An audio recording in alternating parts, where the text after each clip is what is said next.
श्री गौड़ी पार्श्वनाथ दादा के श्री चरणों में कोटि कोटि से वंदन।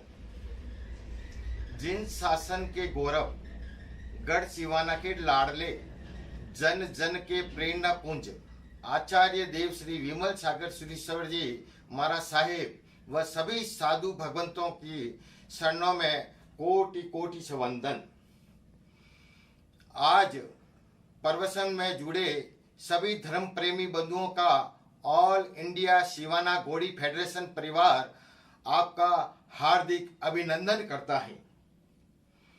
आज का दिवस हमारी जिन शासन के लिए बहुत ही महत्वपूर्ण दिवस है, वह जिसके स्वागत के लिए हमारा हृदय हमेशा उत्साहित रहता है, यानी कि पर्वादिराज पर्युषण महापर्व। जैसे किसी को पर मानते हैं, उसकी हानि की सोचते हैं, उसकी तबाही का चिंतन करते हैं, उसके लिए बुरा भरा विचार करते हैं और इस प्रकार संसार में एक असंतुलित वातावरण तैयार होता है। इसलिए भगवान कहते हैं सबसे पहले सबको अपना मानना होगा। ये अहिंसा की गहन चंदन अने फूलों की मारो भाग्योदय फड़ितो हतो हर खातो तो भगवंत हूँ तो धूप अने दीपक धरी जे आज करवा ना मळे ए याद आवे परी परी।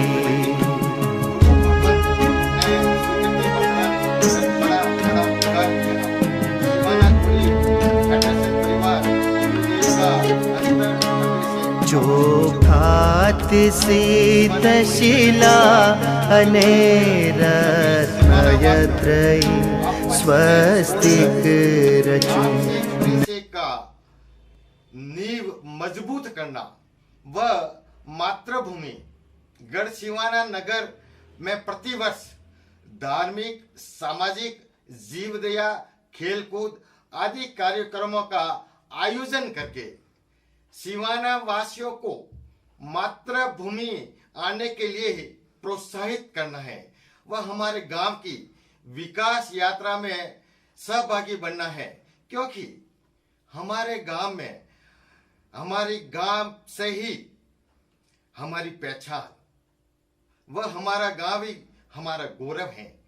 अतः सभी सिवाना बंधुओं से इस फेडरेशन से अवश्य जुड़े। ये मेरी श्री गौड़ी पार्श्वनाथ दादा के श्री चरणों में कोटि कोटि से वंदन। जिन शासन के गौरव, गढ़ सिवाना के लाडले, जन जन के प्रेरणा पुंज आचार्य देव श्री विमल सागर सुरेश्वर जी महाराज साहेब व सभी साधु भगवंतों की शरणों में कोटि कोटि से वंदन। आज प्रवचन में जुड़े सभी धर्म प्रेमी बंधुओं का ऑल इंडिया सिवाना गौड़ी फेडरेशन परिवार आपका हार्दिक अभिनंदन करता है। आज का दिवस हमारी जिन शासन के लिए बहुत ही महत्वपूर्ण दिवस है, वह जिसके स्वागत के लिए हमारा हृदय हमेशा उत्साहित रहता है, यानी कि पर्वादिराज पर्युषण महापर्व। वर्तमान कोरोना महामारी की परिस्थितियों के कारण हम सुरक्षा की दृष्टि से प्रत्यक्ष रूप से सामूहिक किसी भी प्रकार का आयोजन नहीं कर पा रहे हैं। वह महापर्व की आराधना से भी हम वंचित नहीं रहना चाहते हैं। इस हेतु सिवाना गौड़ी फेडरेशन ने डिजिटल माध्यम से प्रवचन कार्यक्रम के आयोजन का मानस बनाया। वह इस सपने को साकार करने हेतु परम उपकारी गुरु भगवंत आचार्य देव श्री विमल सागर सुरेश्वर जी महाराज साहेब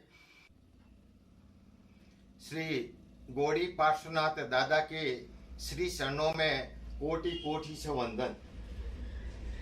जिन शासन के गौरव, गढ़ सिवाना के लाडले, जन जन के प्रेरणा पुंज आचार्य देव श्री विमल सागर सुरेश्वर जी महाराज साहेब व सभी साधु भगवंतों की शरणों में कोटि कोटि से वंदन। आज प्रवचन में जुड़े सभी धर्म प्रेमी बंधुओं का ऑल इंडिया शिवाना गौड़ी फेडरेशन परिवार आपका हार्दिक अभिनंदन करता है। आज का दिवस हमारी जिन शासन के लिए बहुत ही महत्वपूर्ण दिवस है, वह जिसके स्वागत के लिए हमारा हृदय हमेशा उत्साहित रहता है, यानी कि पर्वादिराज पर्युषण महापर्व। वर्तमान कोरोना महामारी की परिस्थितियों के कारण हम सुरक्षा की दृष्टि से प्रत्यक्ष रूप से सामूहिक किसी भी प्रकार का आयोजन नहीं कर पा रहे हैं। वह महापर्व की आराधना से भी हम वंचित नहीं रहना चाहते हैं। इस हेतु शिवाना गौड़ी फेडरेशन ने डिजिटल माध्यम से प्रवचन कार्यक्रम के आयोजन का मानस बनाया। वह इस सपने को साकार करने हेतु परम उपकारी गुरु भगवंत आचार्य देव श्री विमल सागर सुरीसर जी महाराज साहेब से प्रवचन, कल्पसूत्र वांचन, प्रभु महावीर जन्म वांचन आदि के आयोजन से की निष्ठा प्रदान करने की विनती की। गुरु भगवंत ने स्वीकृति प्रदान कर बड़ा उपकार किया। शिवाना गौड़ी फेडरेशन परिवार गुरुदेव का अंतर हृदय से आभारी है।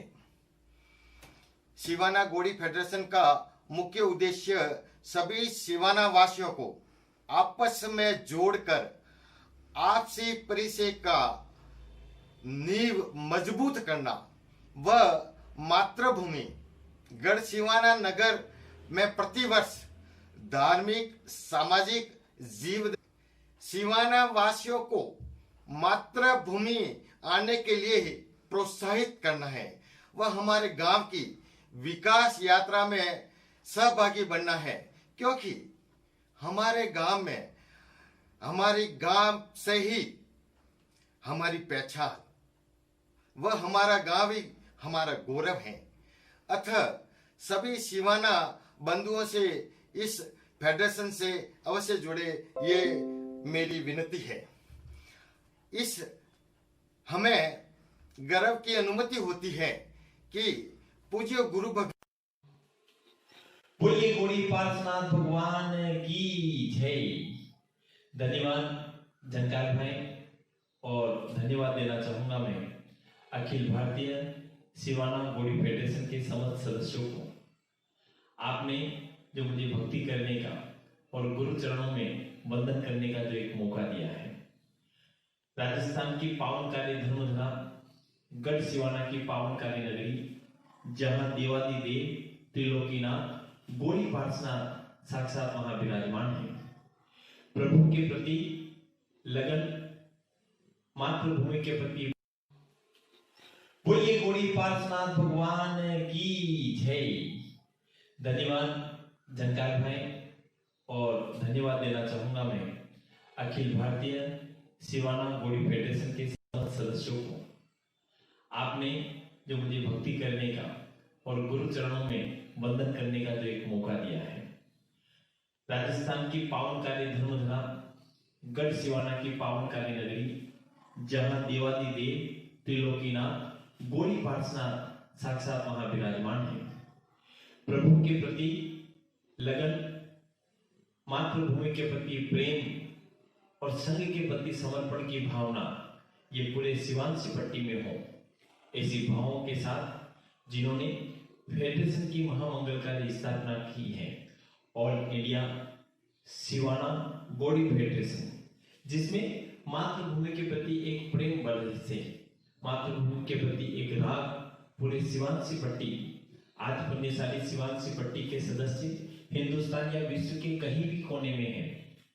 गौड़ी पार्श्वनाथ भगवान की कृपा और आशीर्वाद सदैव उनके साथ बरस रही है। परमात्मा की कृपा सदैव आपके साथ रहे, संघ का साथ और भाइयों का विश्वास सदैव पूरे शिवांशी पट्टी पर बना रहे। इस उद्देश्य को लेकर जो इस फेडरेशन की स्थापना की गई है, बहुत बहुत अनुमोदना करता हूँ। इस फेडरेशन में आर्थिक हो, सामाजिक हो, सांस्कृतिक हो, धार्मिक हो, किसी भी रूप से कोई भी सहायता इस पूरे फेडरेशन के साथ की जाएगी। प्रेम के साथ, स्नेह के साथ, समर्पण के साथ, जीव दया, सादर भक्ति और अनुकंपा के साथ ये फेडरेशन चलेगा। बहुत बहुत अनुमोदना जिस फेडरेशन पर गुरु भगवंतों का अनेकों साधु भगवंत और साध्वी भगवंतों का मंगलकारी आशीर्वाद जिसके ऊपर हो, और पूरी ये टीम जो सदैव इस शिवांशी के साथ सदैव कल्याण की भावों के साथ जुड़ी हुई है।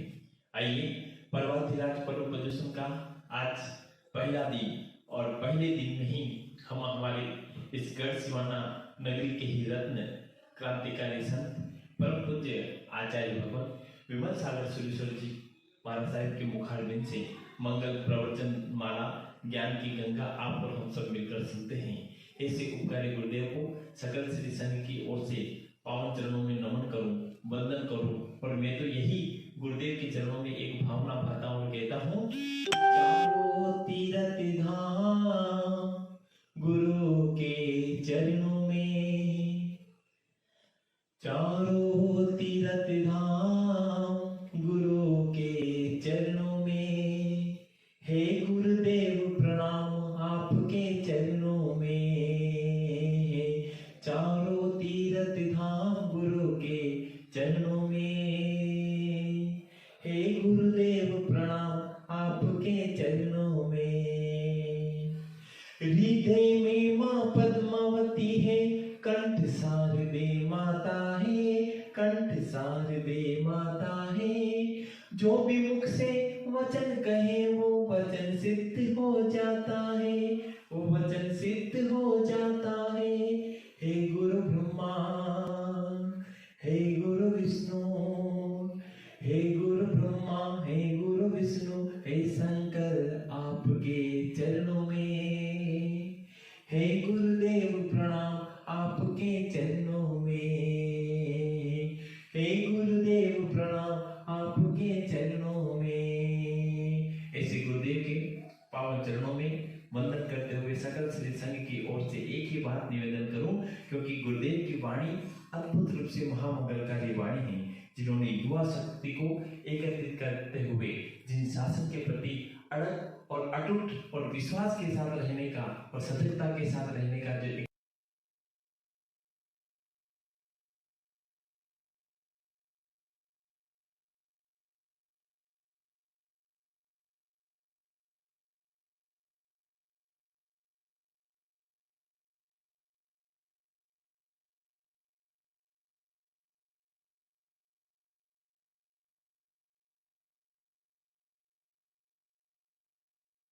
प्रारंभ हो रहा है।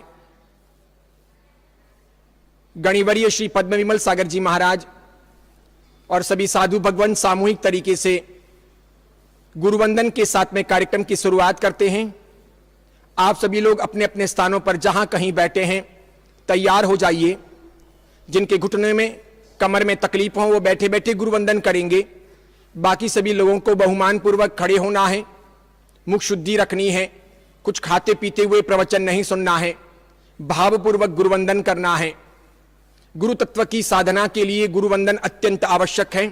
ज्ञानार्जन के लिए, विनय के लिए, पात्रता प्राप्त करने के लिए गुरुवंदन आवश्यक है। तो सभी लोग प्रवचनों का श्रवण करने के पहले खड़े हो जाएं। सामूहिक गुरुवंदन से कार्यक्रम की शुरुआत करते हैं। इच्छामि खमासमणो वंदेयों जामनिजाय निसियाय मठमेण वंदामि। इच्छामि खमासमणो वंदेयों जामनिजाय निसियाय मठमेण वंदामि। इच्छकार सुहराय सुगतप शरीर निराबाद सुसंयम यात्रा निर्भोचोजी स्वामी शाता चेदी देव गुरु बसाएं। वर्तमान जोग। इच्छामि खमासमणो वंदेयों जामनिजाय निसियाय मठमेण वंदामि। इच्छा कारण संदिस भगवान अबुठ्योमि अभिंतर राय्यम खामेयो खामेह इच्छा खामिनी राय्यम जं किंची अपत्यम परपत्यम भक्ते पाणे मिणे व्यावचयाला विसल्लावे उच्चासने समासने अंतर्वासये उरिवासये जं किंची मज्ज विनय परिणाम सुहमं वा कायरं वा तुभ्ये जाणः अहं न जानामि तस्मिच्छामि दुःखडम् मत इन वंदामी। सभी श्रावक श्राविकाओं को धर्म लाभ। इच्छामि खमासमो वंदेयों जामनिजाय निसियाय मत्थमेन वंदामि सुक्षतमे देव गुरु बसाएं। इच्छामि खमासमो वंदेयों जामनिजाय निसियाय मत्थमेन वंदामि। इच्छाकारण संदिस्व भगवान वायना संदिस्व संदिशयः इच्छामि कमासवन्ने उम्यामि सिंहानि बद्ध विरवन्दामि इच्छाकारण संदिस्व भगवान वायना लेशु जहां स्वम ले जो इच्छामि कमासवन्ने उम्यामि सिंहानि बद्ध विरवन्दामि इच्छकारी भगवान प्रसाय करी वायना प्रसाद कराव सोजी। महामंगलकारी मंगलाचरण बड़ा मंगलिक शांतिपूर्वक आंखें बंद कर ध्यानस्थ होते हुए या आंखें खुली रख करके भी ध्यानस्थ होते हुए शांतिपूर्वक मंगलिक सुनिए, हाथ जोड़िए।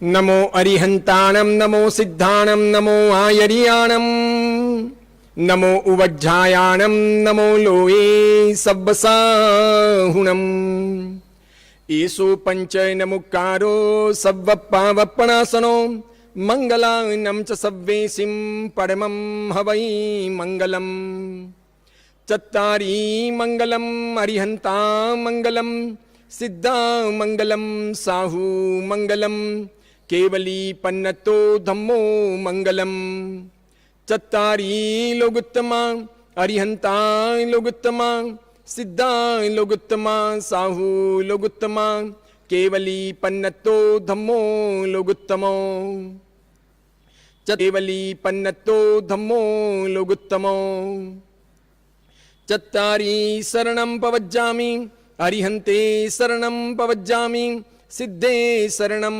पवज्जामि साहू शरणं पवज्जामि केवली पन्नतं धम्मं शरणं पवज्जामि। मंगलम भगवान वीरो मंगलम गौतम प्रभु मंगलम स्थूलिभद्राद्या जैन धर्मोस्तु मंगलम सर्वारिष्ट प्रणाशाय सर्वाभीष्टार्थदायिनी सर्वलब्धि निधानाय श्री गुरु गौतम स्वामिने नमः।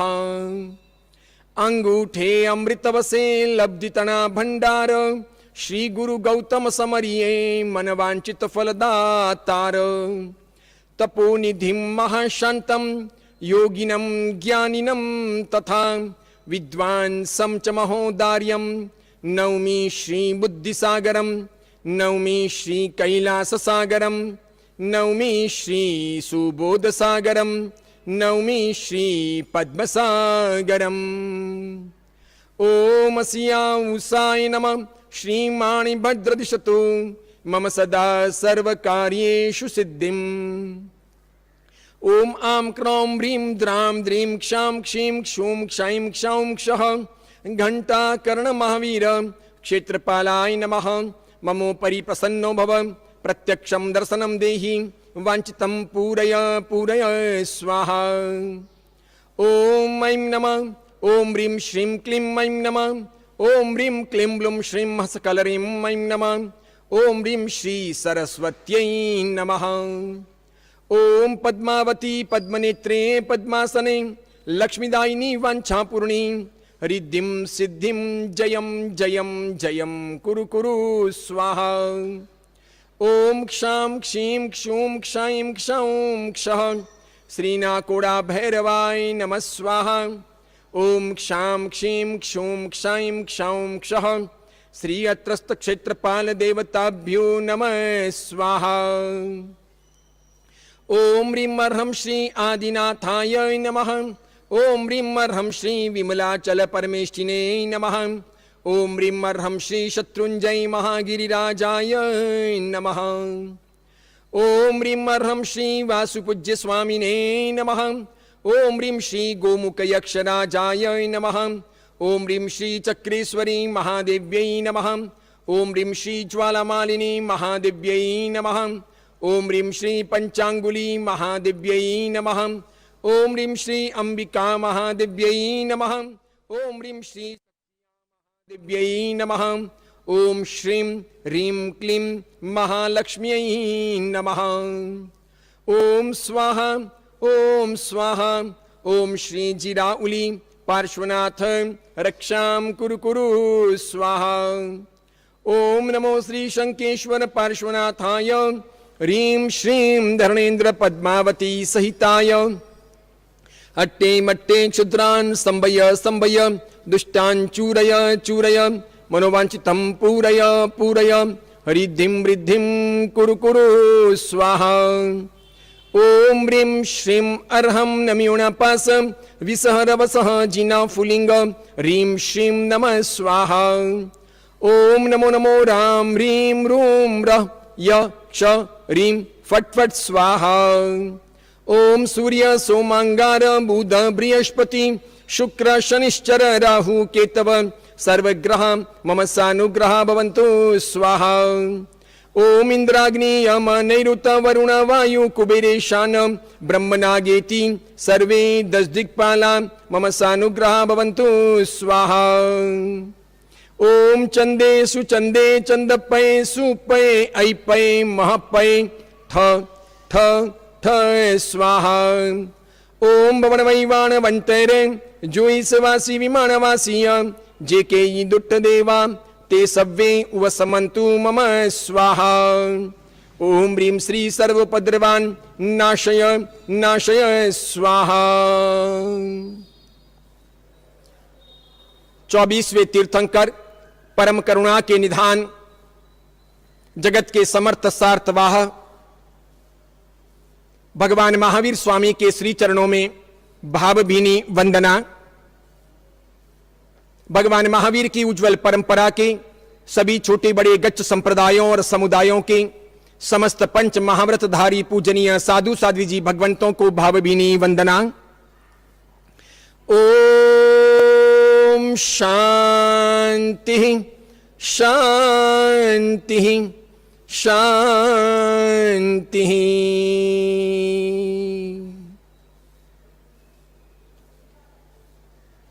परम श्रद्धेय आचार्य भगवंत श्री विजय लक्ष्मी सुरेश्वर जी महाराज साहब को भावभीनी वंदना, जिन्होंने पर्युषण महापर्व के प्रारंभिक 3 दिन के अष्टानिका प्रवचन बनाए और इस प्रकार पर्युषण महापर्व की साधना का आराधना का निर्धारण हुआ। धर्म जिज्ञासु भाइयों और बहनों, महामंगलकारी पर्व का अवसर है।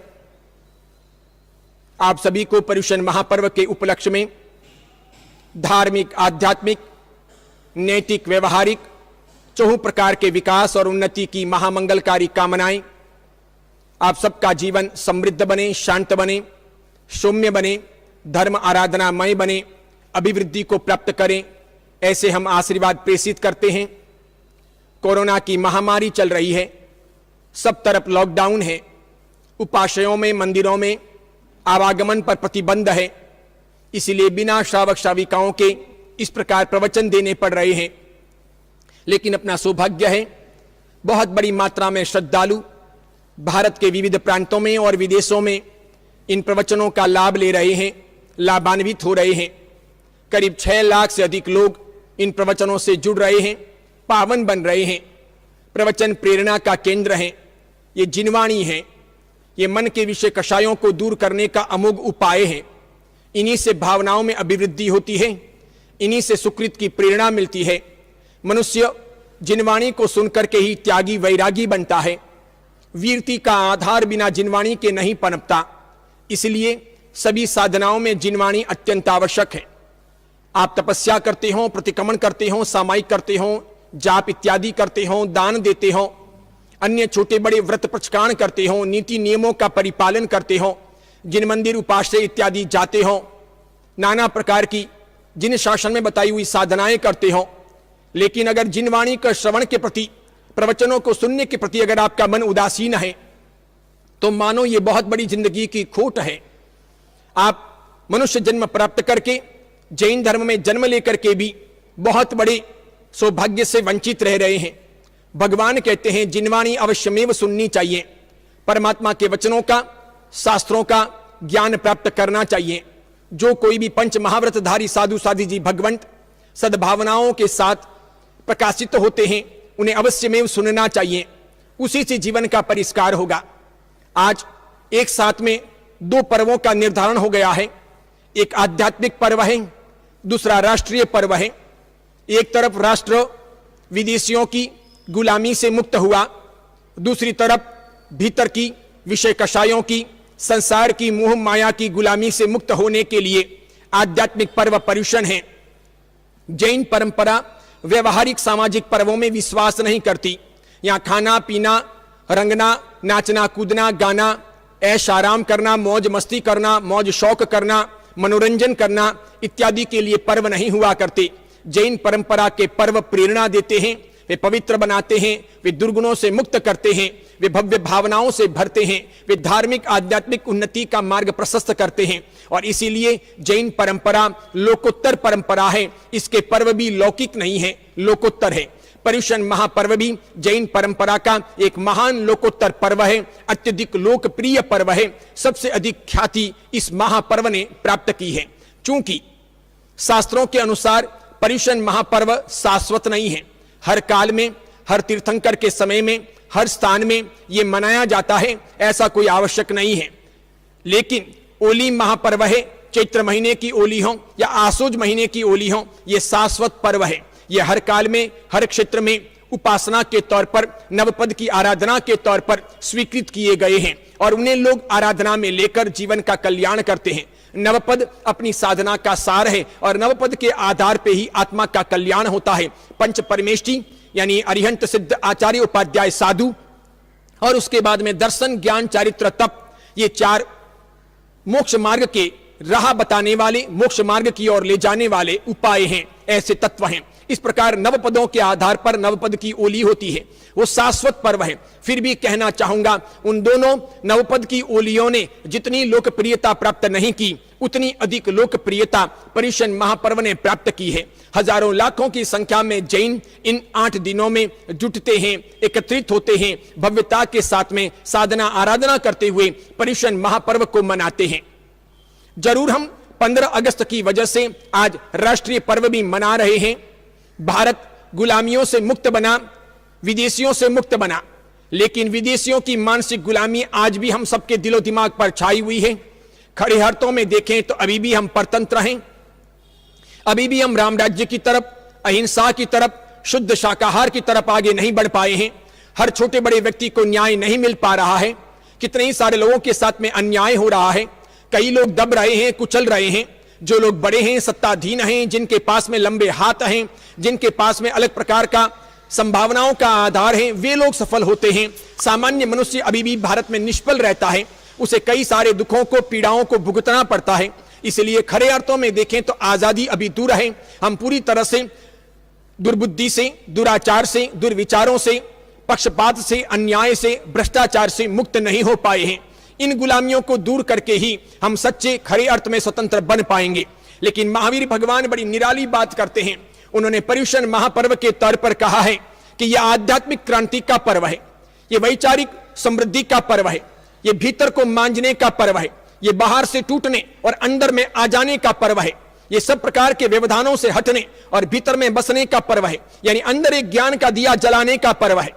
यह आध्यात्मिक पर्व है, यह भीतर की सारी समस्याओं को दूर करने का पर्व है। भगवान कहते हैं बाहर की जितनी भी समस्याएं हैं, जितने भी दुख हैं, जितनी पीड़ाएं हैं, जितने व्यवधान हैं, जितने अभाव हैं, वो सब कहीं ना कहीं भीतर घट रही छोटी बड़ी घटनाओं के ही आकार हैं। बाह्य स्थूल जगत के अंदर जो दिखाई देता है वो भीतर घटित होता है। इसीलिए सारा जग भीतर है, उसे शांत किए बिना, उसकी सफाई किए बिना बाहर के दुखों को दूर करना संभव नहीं होगा। इसीलिए भगवान महावीर ने कहा है आध्यात्मिक उन्नति, आध्यात्मिक परिष्कार ही जीवन का सबसे बड़ा सौभाग्य है। हमें अपने दुर्गुणों से मुक्त बनना, विषय कषायों से मुक्त बनना, राग द्वेष से मुक्त बनना ही अपना ध्येय होना चाहिए और उसी मार्ग पर प्रगति करने का प्रयत्न करना चाहिए। पर्युषण महापर्व इसी प्रकार की एक वैचारिक, मानसिक, महान आध्यात्मिक क्रांति का द्योतक है। यह वर्ष में एक बार आता है। यह मूर्ति पूजक परंपरा में, स्थानकवासी परंपरा में, तेरापंथी परंपरा में 8 दिन का होता है। चाहे अचल गच्छों, पायचन गच्छों, तपा गच्छों, खरतर गच्छों, त्रिस्तुति खो या 4 स्तुति खो, सभी मूर्ति पूजक परंपराएं, इसके अतिरिक्त स्थानकवासी और तेरापंथी परंपरा इसे 8 दिन में मनाती है। लेकिन दिगंबर परंपरा में यह 10 दिन का होता है। दिगंबर परंपरा में पर्युषण महापर्व का दूसरा नाम निर्धारित किया गया है, उसे 10 लक्षणा पर्व कहा जाता है। वो 10 प्रकार के यति, धर्म, क्षमा, मार्दव, आर्जव इत्यादि के आधार पर 10 दिन की उपासना के तौर पर शुद्धि के साथ मनाया जाता है। श्वेतांबर मूर्ति पूजक परंपरा में कल्पसूत्र ये पर्युषण महापर्व का मूल आधार है। 3 दिन अष्टानिका के विधि पूर्वक के शास्त्रों में निर्धारित प्रवचन होते हैं। बाकी के 5 दिन तक कल्पसूत्र पर प्रवचन होते हैं।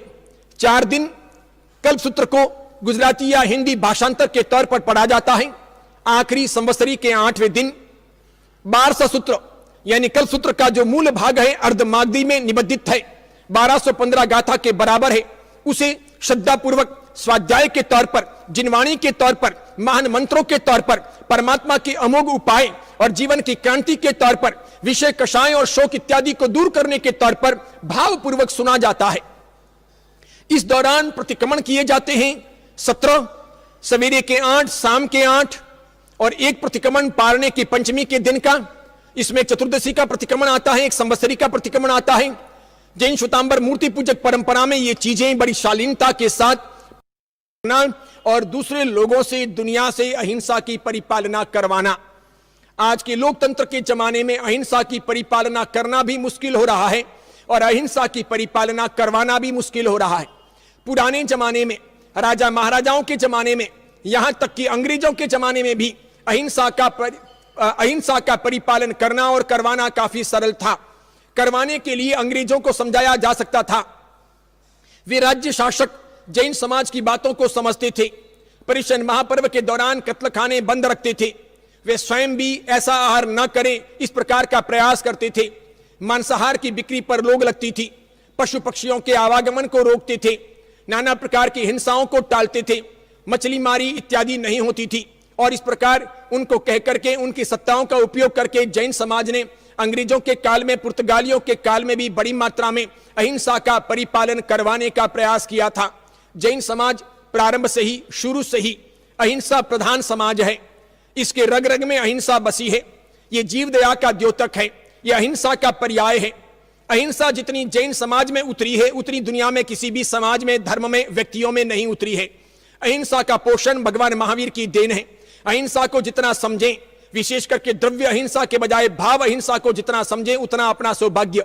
भगवान कहते हैं द्रव्य अहिंसा को रोकने में कामयाब न भी हो तो भी भाव अहिंसा का, द्रव्य हिंसा को रोकने में आप कामयाब ना हो और द्रव्य अहिंसा को परिपालित करवाने में आप कामयाब ना हो तो कम से कम भाव अहिंसा का परिपालन करना चाहिए और भाव हिंसा को रोकने का प्रयास करना चाहिए। यह मन में घटित ना हो, इस बात का ध्यान रखना चाहिए। स्पष्ट कहा है कि शुद्ध और सात्विक भावों की गंगोत्री है अहिंसा। सभी अच्छी चीजें वहीं से ही प्रकट होगी। जिसमें अहिंसा नहीं वहां सत्य नहीं, अहिंसा नहीं तो ब्रह्मचर्य नहीं, अहिंसा नहीं तो अपरिग्रह नहीं, अहिंसा नहीं तो सुख नहीं, अहिंसा नहीं तो ईमानदारी नहीं, अहिंसा नहीं तो नैतिकता नहीं, अहिंसा नहीं तो कोई न्याय नहीं, अहिंसा नहीं है तो अत्याचार होंगे, अहिंसा नहीं है तो भोग शोक होगा। इसलिए अहिंसा ही सभी गुणों की, सभी सारपिंड आधारों की आधारशिला है। भगवान महावीर कहते हैं अहिंसा सभी आश्रमों का हृदय है। जितने भी आश्रम हैं उन सबका कोई सार हो तो वो अहिंसा है। जितने भी दुनिया के शास्त्र हैं उन सब का कोई सार हो तो वो अहिंसा है। जितने भी छोटे बड़े प्रकार के व्रत हैं, त्योहार हैं, पचकान हैं, छोटी बड़ी प्रकार की आराधनाएं हैं, साधनाएं हैं, उन सब का सार भी है अहिंसा। और जितने भी दुनिया में गुण हैं उन सभी के सभी गुणों का जो पिंड है उसका भी सार है अहिंसा। कहते हैं दुख दुनिया में कोई नहीं चाहता, दुख दुनिया में कोई नहीं चाहता, सभी आत्माएं सुख चाहती हैं।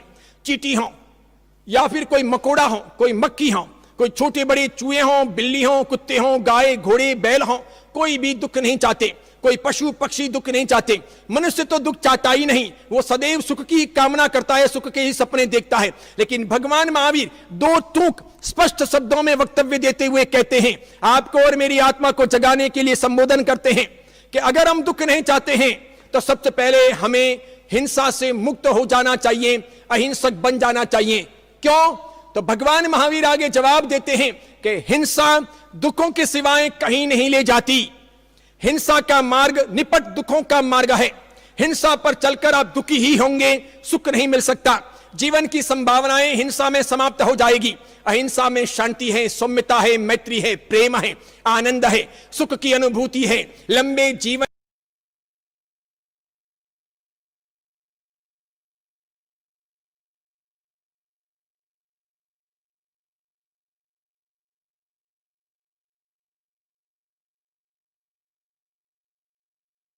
में जहां महात्मा गांधी ने बड़ी बड़ी बातें कही,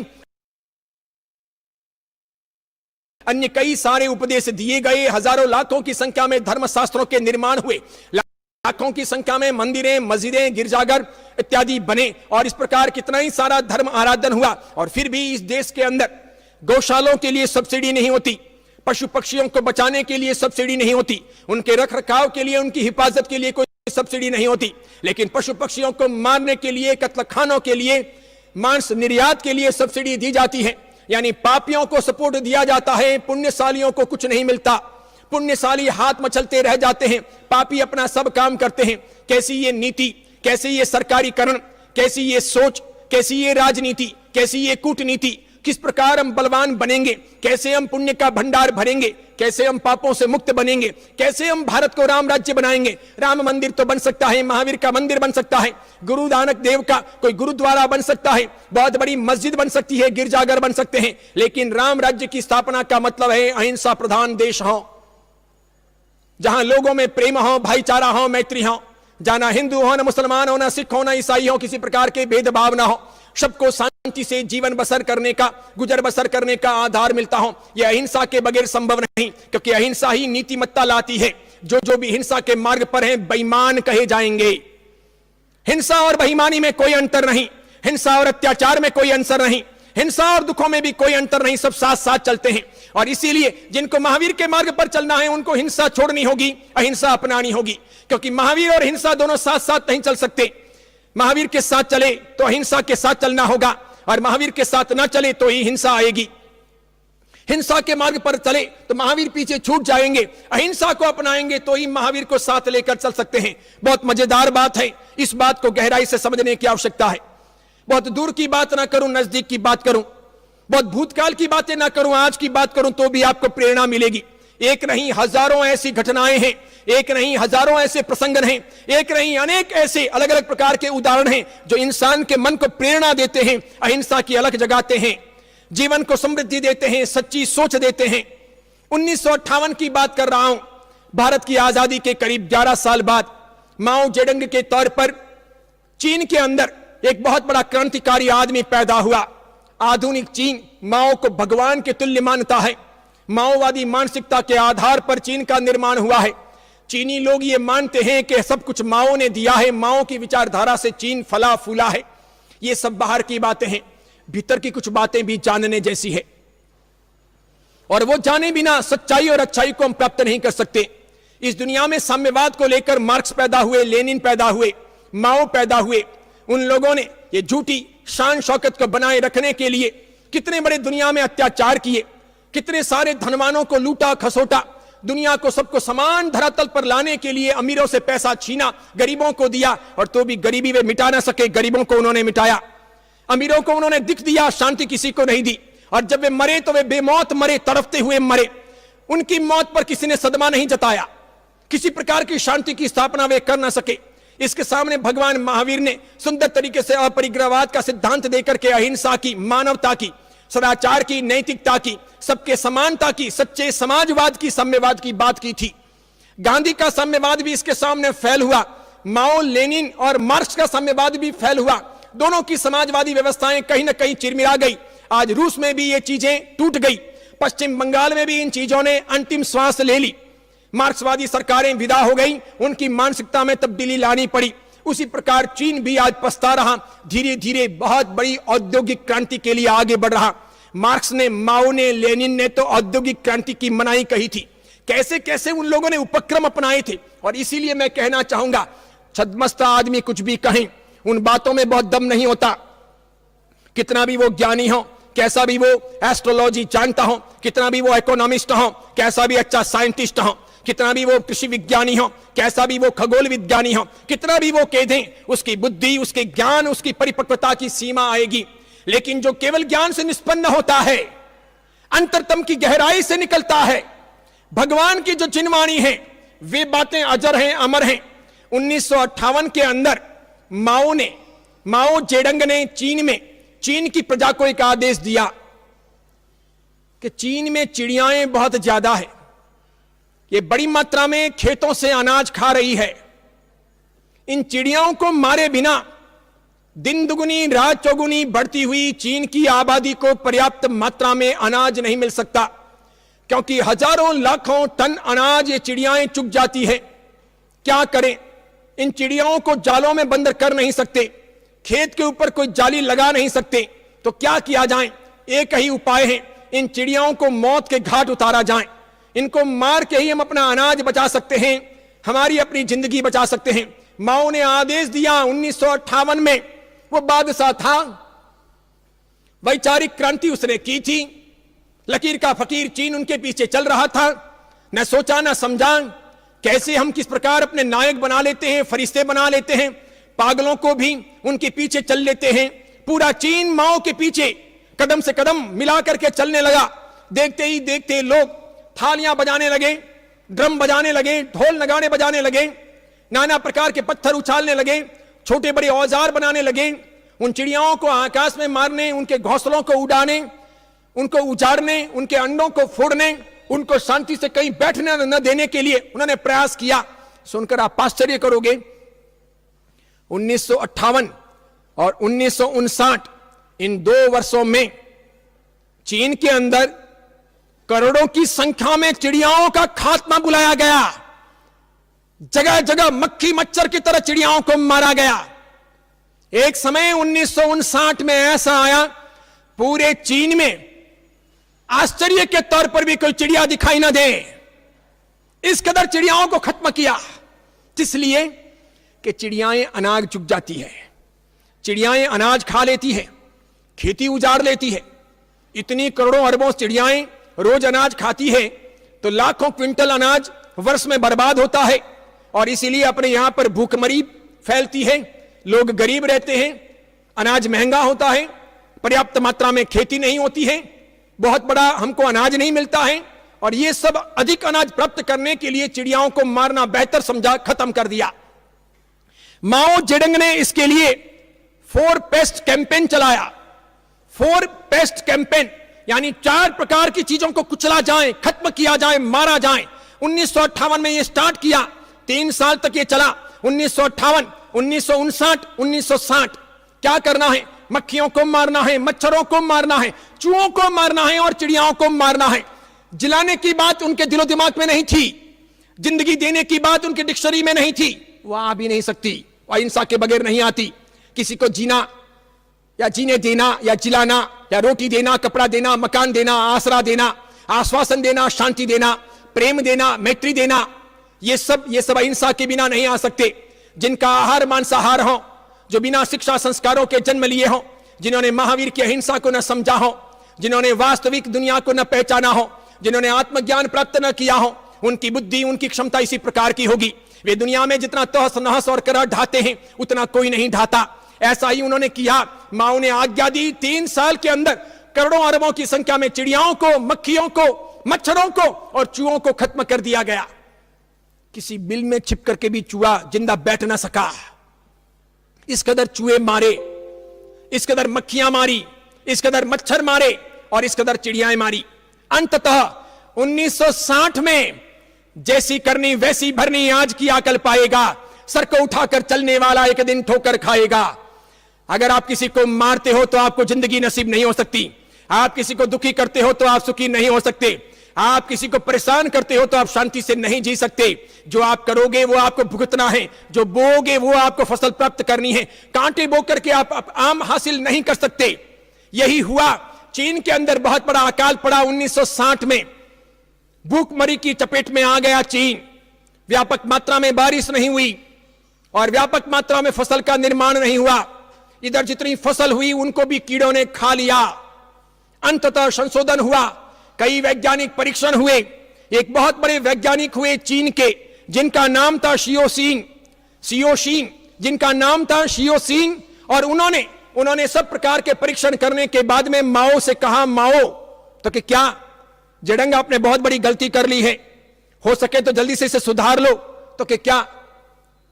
आपने चिड़ियाओं को मरवाया, चिड़ियाओं को मरवाने से फसल में कीड़े लग गए, आधी से अधिक फसल कीड़ों की वजह से बर्बाद हुई है। अकाल तो था फिर भी फसल अच्छी थी, जो पुराना पानी था वो काम आया, जो जमीन में पानी था वो काम आया। इस प्रकार फसल तो हम अच्छी बनाने में कामयाब हुए, लेकिन उस फसल से पर्याप्त मात्रा में अनाज प्राप्त नहीं कर सके। जो हमने 1955 में प्राप्त किया था, 1956 में प्राप्त किया था, 1957 में प्राप्त किया था, वो 1958 से घटने लगा, 58 में कम हुआ, 59 में कम हुआ, 1960 में तो आधा भी अनाज प्राप्त नहीं हुआ। करीब 45 लाख लोग भूखमरी की चपेट में आ गए, 30 लाख लोग मौत को प्राप्त हुए। एक बहुत बड़ा आदमी हुआ चीन का, इसे बाद में भगा दिया गया, इस पर जुल्म गुजारे गए। इसका नाम था यांग जीशेंग। इसने किताब लिखी टॉम स्टोन के नाम से। चीन ने इस किताब पर प्रतिबंध लगाया, अंततः अमेरिका ने वो किताब छपाई और इस इंसान को वहां से निकल जाना पड़ा। इस पर कई जुल्म गुजारे गए, कई फतवे इस पर जारी किए गए। इस यांग जीशेंग ने लिखा, माओ की ऐतिहासिक भूल की वजह से चीन को दुख भुगतने पड़ रहे हैं। मानो न मानो, जो अनाज में कीड़े पैदा होते हैं, चिड़ियाएं उन कीड़ों को खाने का काम करती थी। वो अनाज तो कम खाती थी, कीड़े खाती थी। कीड़े खा करके उस अनाज का रक्षण करती थी, अनाज हमारे लिए वो तैयार रखती थी। अनाज तो बहुत कम खाती थी, वो कीड़े ही ज्यादा खाती थी। तुमने सबके सब चिड़ियाओं को मरवाया, कीड़े बेशुमार पैदा हो गए, कीड़ों ने फसल खराब कर दी और इस प्रकार करीब 45 लाख लोग भूखमरी की चपेट में आए। और वो यांग जीशेंग लिखता है अपनी किताब में टॉम स्टोन में कि लगभग 35 लाख लोग 1960 में भोजन के अभाव में, अनाज के अभाव में मारे गए चीन में। लेकिन पट्टा चीन, सब बातों को गुप्त रखने वाला, न बताने वाला, ये माओवादी मानसिकता, पापों को प्रकट न करने वाला, अपनी पोलम पट्टियों को उजागर न करने वाला, अपनी गलतियों को छिपाने वाला, इसने 35 लाख लोगों की मौत छिपाई। यह हकीकत है कि लोग मरे। उसने आगे लिखा है अपनी किताब में, भूखमरी इस कदर बड़ी थी कि कई सारे लोगों ने अपने जिंदे बच्चों को कत्ल करके खाया और इस प्रकार 1 साल गुजारा। बच्चों का मांस खाया माता पिता ने और इस कदर चीन के अंदर व्यापक मात्रा में नरसंहार हुआ, हिंसाएं हुई। अंततः लौट के बुद्धू घर को आए, बेवकूफियों की पराकाष्ठा। 1960 में माओ ने ये सारी बातों को पढ़कर, सुनकर, जानकर, सीखकर, समझकर रूस से 2.5 लाख चिड़ियाएं आयात की, मंगाई खरीद करके और वापस चीन के अंदर फैलाई कि जिससे अनाज के कीड़े खाने का काम वो कर सके। मेरे कहने का तात्पर्य 100 बात की एक बात, अहिंसा है परम धर्म। अहिंसा का रास्ता किसी को दुख नहीं देता, पीड़ा नहीं देता, सबको जीने का अधिकार देता है। छोटे से छोटे जीव जंतु को जिलाता है और उसको भी जीवन बख्शता है। मात्र हम ही जीने के लायक नहीं, पशु पक्षियों को, जीव जंतुओं को, कीड़े मकोड़ों को, सबको जीने का अधिकार है। प्रकृति बैलेंस करती है, प्रकृति ने सबको जिंदगी दी है। प्रकृति ने जब जिंदगी दी है तो आप और मैं कौन होते हैं जिंदगी उजाड़ने वाले। ये महावीर की बात रही। भगवान महावीर ने हम पर बहुत उपकार किया। सचमुच कहूं, जो महावीर की परंपरा को समझेंगे, जो महावीर की परंपरा के आधार पर आगे बढ़ेंगे, वे ही सिर्फ सफल होंगे। अभी मैं यहां जब माओ की बात आई, चीन की बात आई, तो भारत की एक बात जोड़ लेता हूं। ये राजस्थान की बात है। पिछले काफी समय से अनूप मंडल वहां सक्रिय है। जैन साधुओं के और जैन समाज के विरोध में नाना प्रकार के वे अड़ंगी बाजियां खड़ी करता रहता है, कुछ न कुछ बकवास करता रहता है, कुछ न कुछ बोलता रहता है। साधु साध्वियों की पिटाई करनी हो, उनके साथ अन्याय अत्याचार करना हो, जैन श्रावक श्राविकाओं को, जैन श्रावक श्राविकाओं को या साधु साध्वियों को गालियां देनी हो या अन्य अन्य प्रकार के नीति नियम तोड़ने हो, उसमें वो आगे रहता है। ले दे करके ये 100 साल पुराना संगठन है। कोई अनूप दास जी हुए थे, मैंने ऐसा पढ़ा है, सुना है कि आखिरी वर्षों में अनूप दास जी की बुद्धि सटिया गई थी और इसलिए उन्होंने जगहितकारणी के तौर पर कुछ न कुछ बकवास लिख दिया।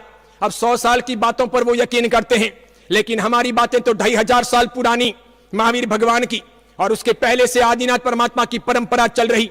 वैदिक परंपरा के वेद हो, उपनिषद हो, ऋग्वेद हो, यजुर्वेद हो, श्याम वेद हो, अथर्ववेद हो या गीता हो, महाभारत हो या अन्य कोई उपनिषद हो, किसी में भी इस प्रकार की बातें नहीं लिखी है जो अनूप मंडल कहता है। जैन शास्त्रों में भी ऐसी बातें नहीं लिखी है। करीब 500 साल पुरानी है गुरु ग्रंथ साहिब की वाणी, गुरु नानक जी की वाणी, उसमें भी ऐसी बातें दिखने पढ़ने को नहीं मिलती। करीब 2500 साल पुराने हैं। धम्मपद, दीघनिकाय, मज्जव निकाय, सुत्त निकाय, बौद्ध धर्म के ग्रंथ, उनमें भी ये बातें देखने को नहीं मिलती। जब 2500 साल पुरानी, हजारों साल पुरानी, 500 साल पुरानी या 1000-2000 साल पुरानी ग्रंथों में भी ये बातें ना हो, तो फिर 100 साल की बातों पर विश्वास कैसे किया जाए। मैं एक बात माओ की बात को कहते हुए कह देना चाहता हूं। राजस्थान में बहुत दुष्काल पड़ता है, पानी कम बरसता है, नाना प्रकार के रोग हैं, कई प्रकार की भूत भूतनियां राजस्थान में निवास करती हैं, डोरे धागे टंटे राजस्थान में होते रहते हैं, लड़ाई झगड़े होते हैं, अफीम का बड़ी मात्रा में सेवन होता है, कई सारे ड्रग्स, शराब इत्यादि डोरे वगैरह वहां पर लिए जाते हैं, उनका सेवन किया जाता है। बहुत सारे सामाजिक ऐसे रीति रिवाज, कुरीतियां बना दी गई है जिससे भी पैसे बर्बाद होते हैं। ये सब अनूप मंडल की बुद्धि, शिक्षा की बदौलत है। जितना दुर्भाव अनूप मंडल रखेगा, जितना जैन साधुओं के प्रति, जैन समाज के प्रति दुर्भाव रखेगा, उतना भुगतना है। जैसी करनी वैसी भरनी, आज किया कल पाएगा। जैन समाज तो अहिंसा में और कर्मवाद में विश्वास करता है। अहिंसा कहती है किसी का बुरा ना करना, और कर्मवाद कहता है जो करोगे वो भरोगे। इसलिए जैन समाज तो किसी का बुरा करता नहीं, अन्याय करता नहीं, अनीति करता नहीं, अत्याचार करता नहीं, पाप कम से कम करता है, पापों का परिष्कार करता है। पाप करता भी है तो कान पकड़ लेता है, माफी मांग लेता है, पाप को कम करने के लिए क्षमा याचना करता है, प्रायश्चित करता है, पश्चाताप करता है। जैन समाज किसी को श्राप नहीं देता। इसलिए ये सब बातें बेहुदी हैं, बेवकूफी पूर्ण है कि कोई बारिश बांधता है, ये सब जैन लोग ही सुखी होते हैं। जैन लोग सुखी हैं तो अपने पुण्य से हैं। कितना भी छाती पीट ले अनूप मंडल, वो सुखी नहीं हो सकता। अनूप मंडल का कोई भी व्यक्ति 3 काल में सुखी हो ही नहीं सकता। जो अत्याचार चाहते हो, अन्याय चाहते हो, झूठ बोलते हो, असत्य का सेवन करते हो, सदाचारी ब्रह्मचारी महान व्रती साधु साध्वियों को गालियां देते हो, सुश्रावकों को गालियां देते हो, उनके बारे में बुरा भला कहते हो, वो दुखी नहीं होंगे तो क्या होंगे। खड्डे में गिरने के बाद पैर साबुत रहने वाला है क्या? कीचड़ में पैर डालने के बाद में क्या पांव गंदा नहीं होगा? अनूप मंडल रोज कीचड़ में पैर डालता है, रोज कीचड़ में जिंदगी डूबेता है, उसके बाद में ये कल्पना कैसे कर सकते हैं कि वो सुखी होगा? इसीलिए दुख उनकी नियति है, वो तड़प तड़प कर मरेंगे ही। और जितना उनका दूसरे लोग साथ देंगे, वे सब भी दुख का अनुसंधान करेंगे। ये मेरा दावा है। मैं पक्के तौर पर कहता हूं, अनूप मंडल क्या अनूप मंडल का बाप भी आ जाएं, या अनूप दास जी क्या उनके बाप दादे भी आ जाएं, तब भी जैन समाज का बाल वे बांका नहीं कर सकते। अगर किसी जैन साधु साध्वी का अथवा किसी श्रावक श्राविका का बुरा होना है तो उसके अपने कर्मों से होना है, अनूप मंडल की वजह से नहीं होना है। मैंने एक कहानी पढ़ी थी। एक छोटा सा गांव था, सुनहरा गांव था। एक बार उस गांव में एक गजराज पधारे हाथी आया। हाथी पर महावत बैठा था, रुमझुम करते हुए हाथी चल रहा था। हाथी के गले में छोटी छोटी घंटियां बंधी हुई थी, बहुत बढ़िया संगीत की आवाज आ रही थी। हाथी चलता जा रहा था।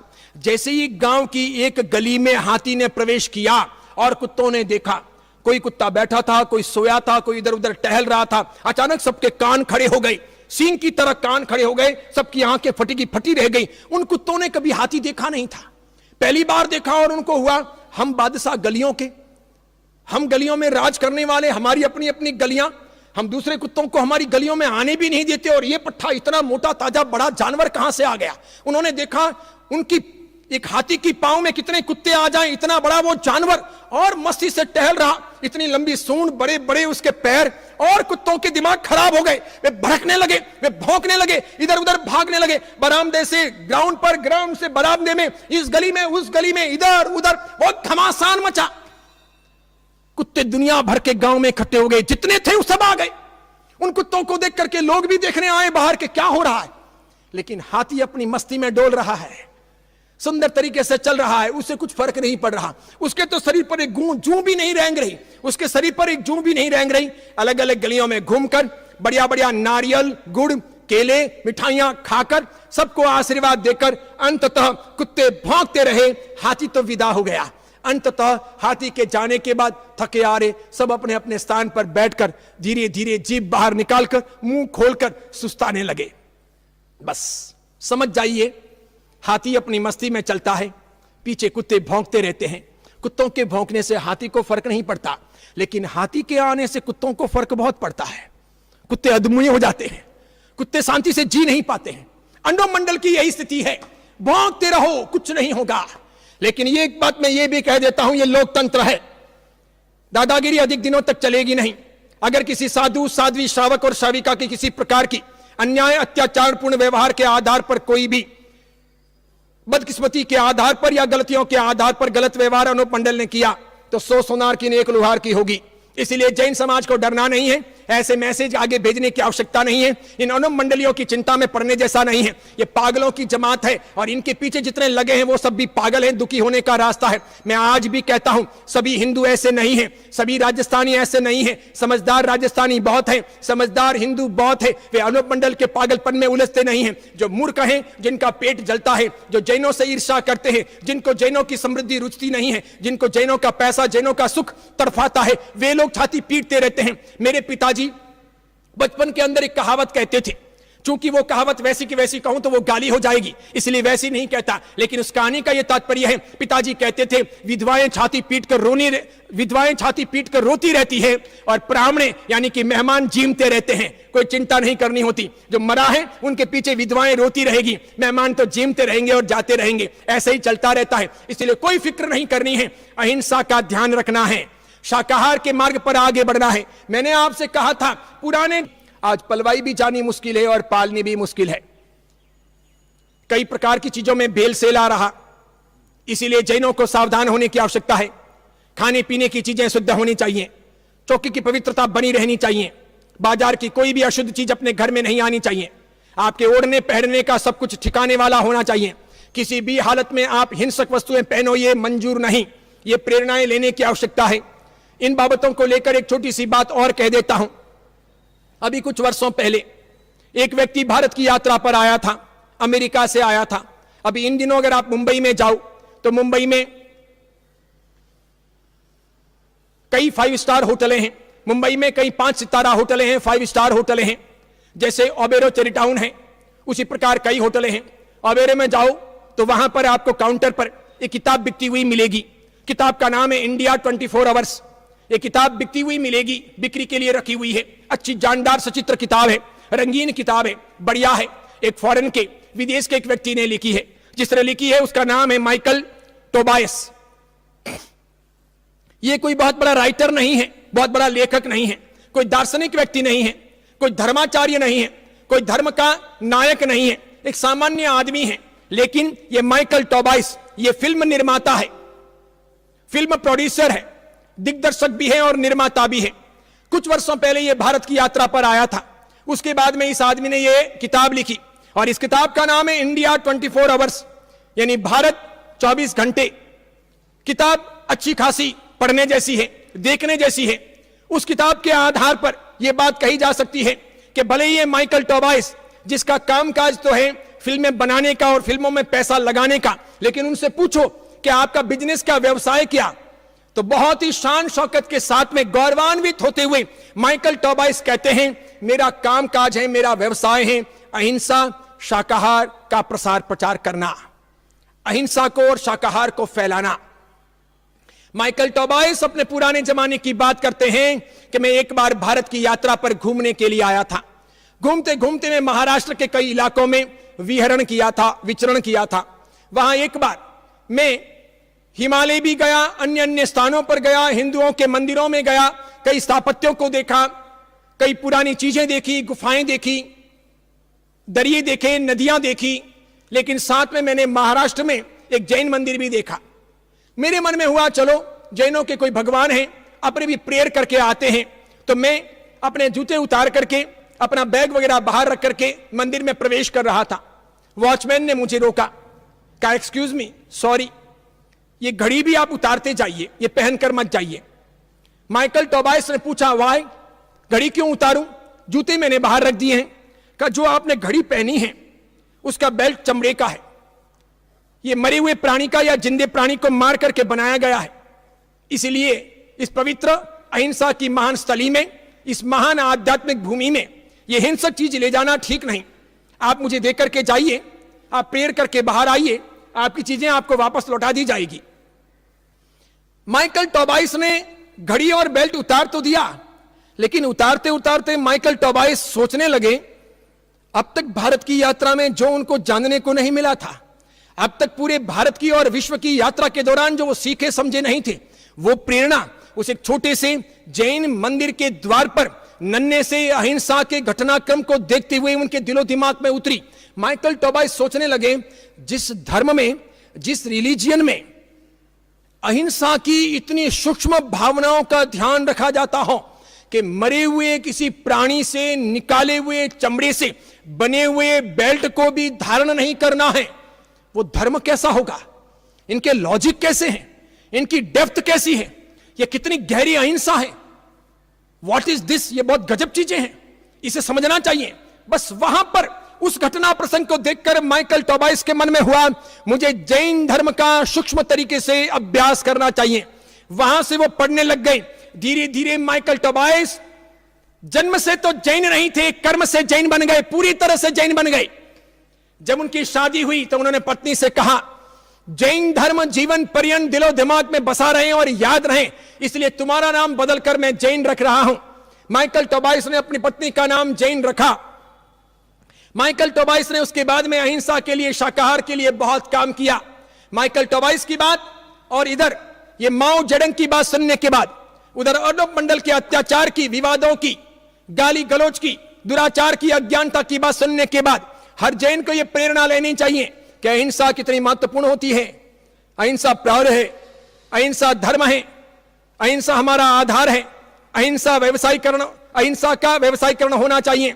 हिंसा को रोका जाना चाहिए। हिंसा के आधार पर आगे नहीं बढ़ना चाहिए। अहिंसा में जीवन जीना चाहिए। अहिंसा की प्रेरणा लेनी चाहिए। इसलिए हर जैन से कहना चाहूंगा, वे तन से, मन से, विचारों से, व्यवहार से, वाणी से, खान पान से, सौंदर्य प्रसाधन से, परिधान से, आवागमन से, भोग उपभोग से, चीज वस्तुओं से, सबसे और विशेष करके सिद्धांतों से अहिंसक बनिए। अहिंसा मात्र थ्योरेटिकल नहीं, प्रैक्टिकल हो। भाव अहिंसा का आधार लीजिए। यह है पहला कर्तव्य, हमारी प्रवर्तन, यानी अहिंसा को पालना और अहिंसा को पलवाना। दूसरा है साधर्मिक की भक्ति। हर किसी भी धर्म में, हर परंपरा में उसके अपने मानने वाले लोग होते हैं। वे छोटे बड़े, सामान्य विशेष, अलग अलग जातियों के होते हैं। वे गरीब भी होते हैं, अमीर भी होते हैं।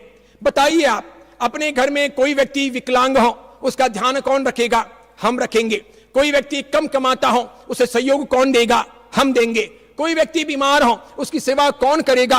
परिवारजन करेंगे। किसी व्यक्ति को किसी चीज की आवश्यकता हो, आवश्यकता की पूर्ति कौन करेगा? जो साथ में रहते हैं वे लोग करेंगे। उसी प्रकार कोई समाज हो, कोई धर्म हो और उसके सदस्य अगर कमजोर हो, शिथिल हो, मजबूत ना हो, अभावग्रसित हो, उन्हें मजबूत करने का दायित्व किनका?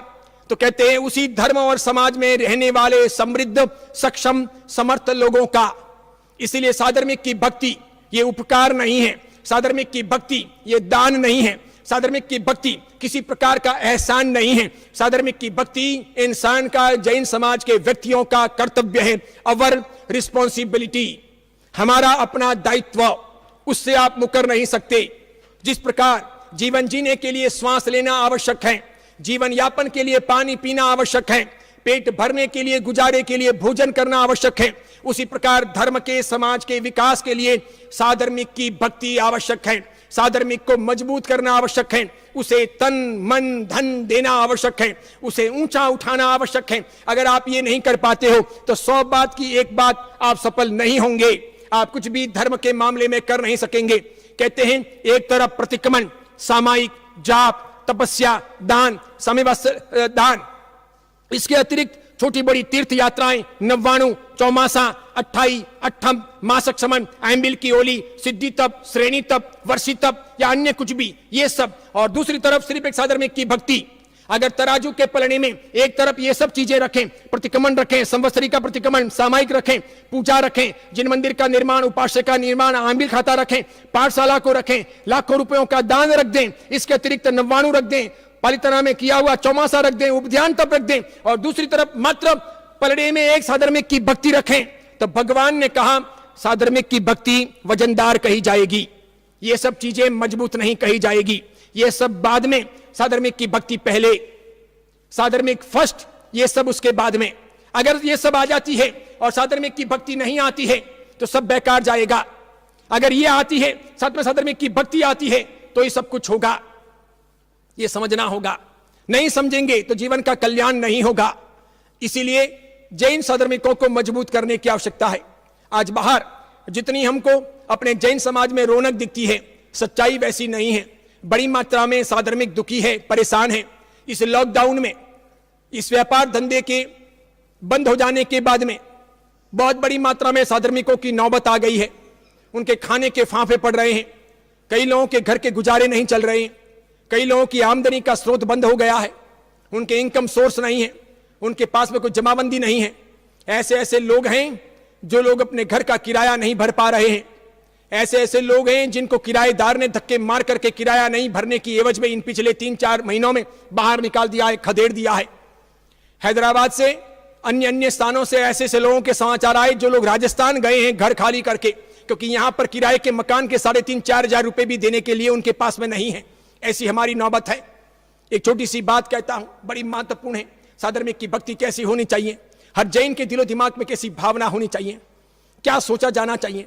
हम मंदिर भागते हैं, उपाश्रय भागते हैं, सुंदर तरीके से प्रतिक्रमण करते हैं, जन्म वांचन करते हैं, छोटे बड़े लक्ष्मी के, पालना जी के, सपरा जी के चढ़ावे लेते हैं, छरी पाली संघ का आयोजन करते हैं, नवाणु करते हैं या करवाते हैं, संघों में जाते हैं, उपध्यान करते हैं, उपध्यान तप की पहली, दूसरी या तीसरी माला का आदेश लेने का प्रयास करते हैं। कई लोग हैं पुण्यशाली हैं, मंदिर, उपाश्रय, तीर्थ, धर्मशाला, भोजनशाला बना लेते हैं, इतना सब करते हैं। लेकिन एक बार ये सब करने के पहले साधर्मिक की भक्ति के बारे में सोचने जैसा है। गुजरात धार्मिक प्रांत है, जहां पालितना है, गिरनार है, कई सारे तीर्थ हैं, संकेश्वर है, मौड़ी है। ऐसे गिरनार का सौरठ देश, सौराष्ट्र, वंतली नाम का एक छोटा सा गांव, समुद्र से थोड़ा सा दूर आया हुआ, अच्छे समझदार बहुत बड़ी मात्रा में लोग वहां रहते थे। शीतलनाथ भगवान का वहां शानदार जिनालय, मनोहारी प्रतिमा, बहुत सुंदर भक्ति भावना वहां देखने को मिलती थी। समय समय पर वंथली में जैन साधु भगवंतों के चतुर्मास होते थे, श्रावक श्राविका समृद्ध थे, सुंदर तरीके से धर्म का, अध्यात्म का परिपालन करते थे। विक्रम संवत 1665 की बात है, बहुत पुरानी नहीं, थोड़े समय पहले की, मुगलों के जमाने की, आज से करीब 410-411 साल पहले की। एक बार एक श्रावक नाम था जिनका सबचंद सेठ, शीतलनाथ भगवान के मंदिर में पूजा कर रहे थे। रात को गांव के अंदर अफवाह फैलनी प्रारंभ हुई थी। किसी एक व्यक्ति ने आकर के रात को सेठ के कान में भी उनके बारे में चल रही अफवाह के बारे में बताया था कि सेठ, बाहर ऐसी बात चल रही है कि आपके सब जहाज डूब गए हैं, जो अफ्रीका से माल लेकर के आ रहे थे वो तूफान की चपेट में आ गए हैं, 100-125 जहाज डूब गए हैं, इसलिए आपको बहुत भारी नुकसान हुआ है, आप तबाह हो गए हो, बर्बाद हो गए हो। ऐसी बार अफवाह चल रही है। सेठ तो पुण्यवान थे, पुण्य पर विश्वास करते थे, धर्म आराधक थे, देवगुरु धर्म की उपासना करते थे। उनको अफवाह पर बहुत असर नहीं हुई और इसीलिए उन्होंने कुछ ध्यान नहीं दिया। वे समय पर पूजा पाठ के लिए मंदिर चले गए। करीब सवेरे के 6:30-7 बजे थे, सूर्योदय हुआ था। घुड़सवारी करता हुआ वहां का ठाकुर, वहां के रजवाड़े का नायक शीतलनाथ मंदिर के बाहर आया। ऊंची उसकी कद काया, जोरदार बुलंद उसकी आवाज, घोड़े पर बैठे बैठे ही लगाम पकड़े हुए उसने आवाज दी, सबचंद सेठ सांभळो छो, यानी सबचंद सेठ सुन रहे हो। सबचंद सेठ अंदर शीतलनाथ भगवान का प्रक्षाल कर रहे थे। प्रक्षाल पूरा करने के बाद हाथ पहुंचते हुए बाहर आए, मुखकोष निकाला और ठाकुर साहब को प्रणाम किया। ठाकुर साहब ने भी सबचंद सेठ को प्रणाम किया। सबचंद सेठ ने पूछा, बोलो ठाकुर, सवेरे सवेरे मंदिर कैसे आना हुआ, घर पर चले आते। तो कहनी बस जरूरी काम था इसीलिए कहने आया हूं, थोड़ी देर के बाद मैं घर पहुंच रहा हूं, तुम भी मंदिर की पूजा पाठ निपटा करके घर पहुंचो। तो कि क्या काम था? तो कि मैंने जो वो लाख सोना मोहर जमाबंदी के तौर पर तुम्हारे यहां पर रखी थी वो मुझे अभी के अभी वापस चाहिए है। सबचंद सेठ ने कहा ठीक है, थोड़ी देर के बाद में चले आइए, आपकी सभी सोना मोहरें और उसका ब्याज जो भी होता है गिन करके लौटा देता हूं, कोई दिक्कत नहीं, आराम से आइए।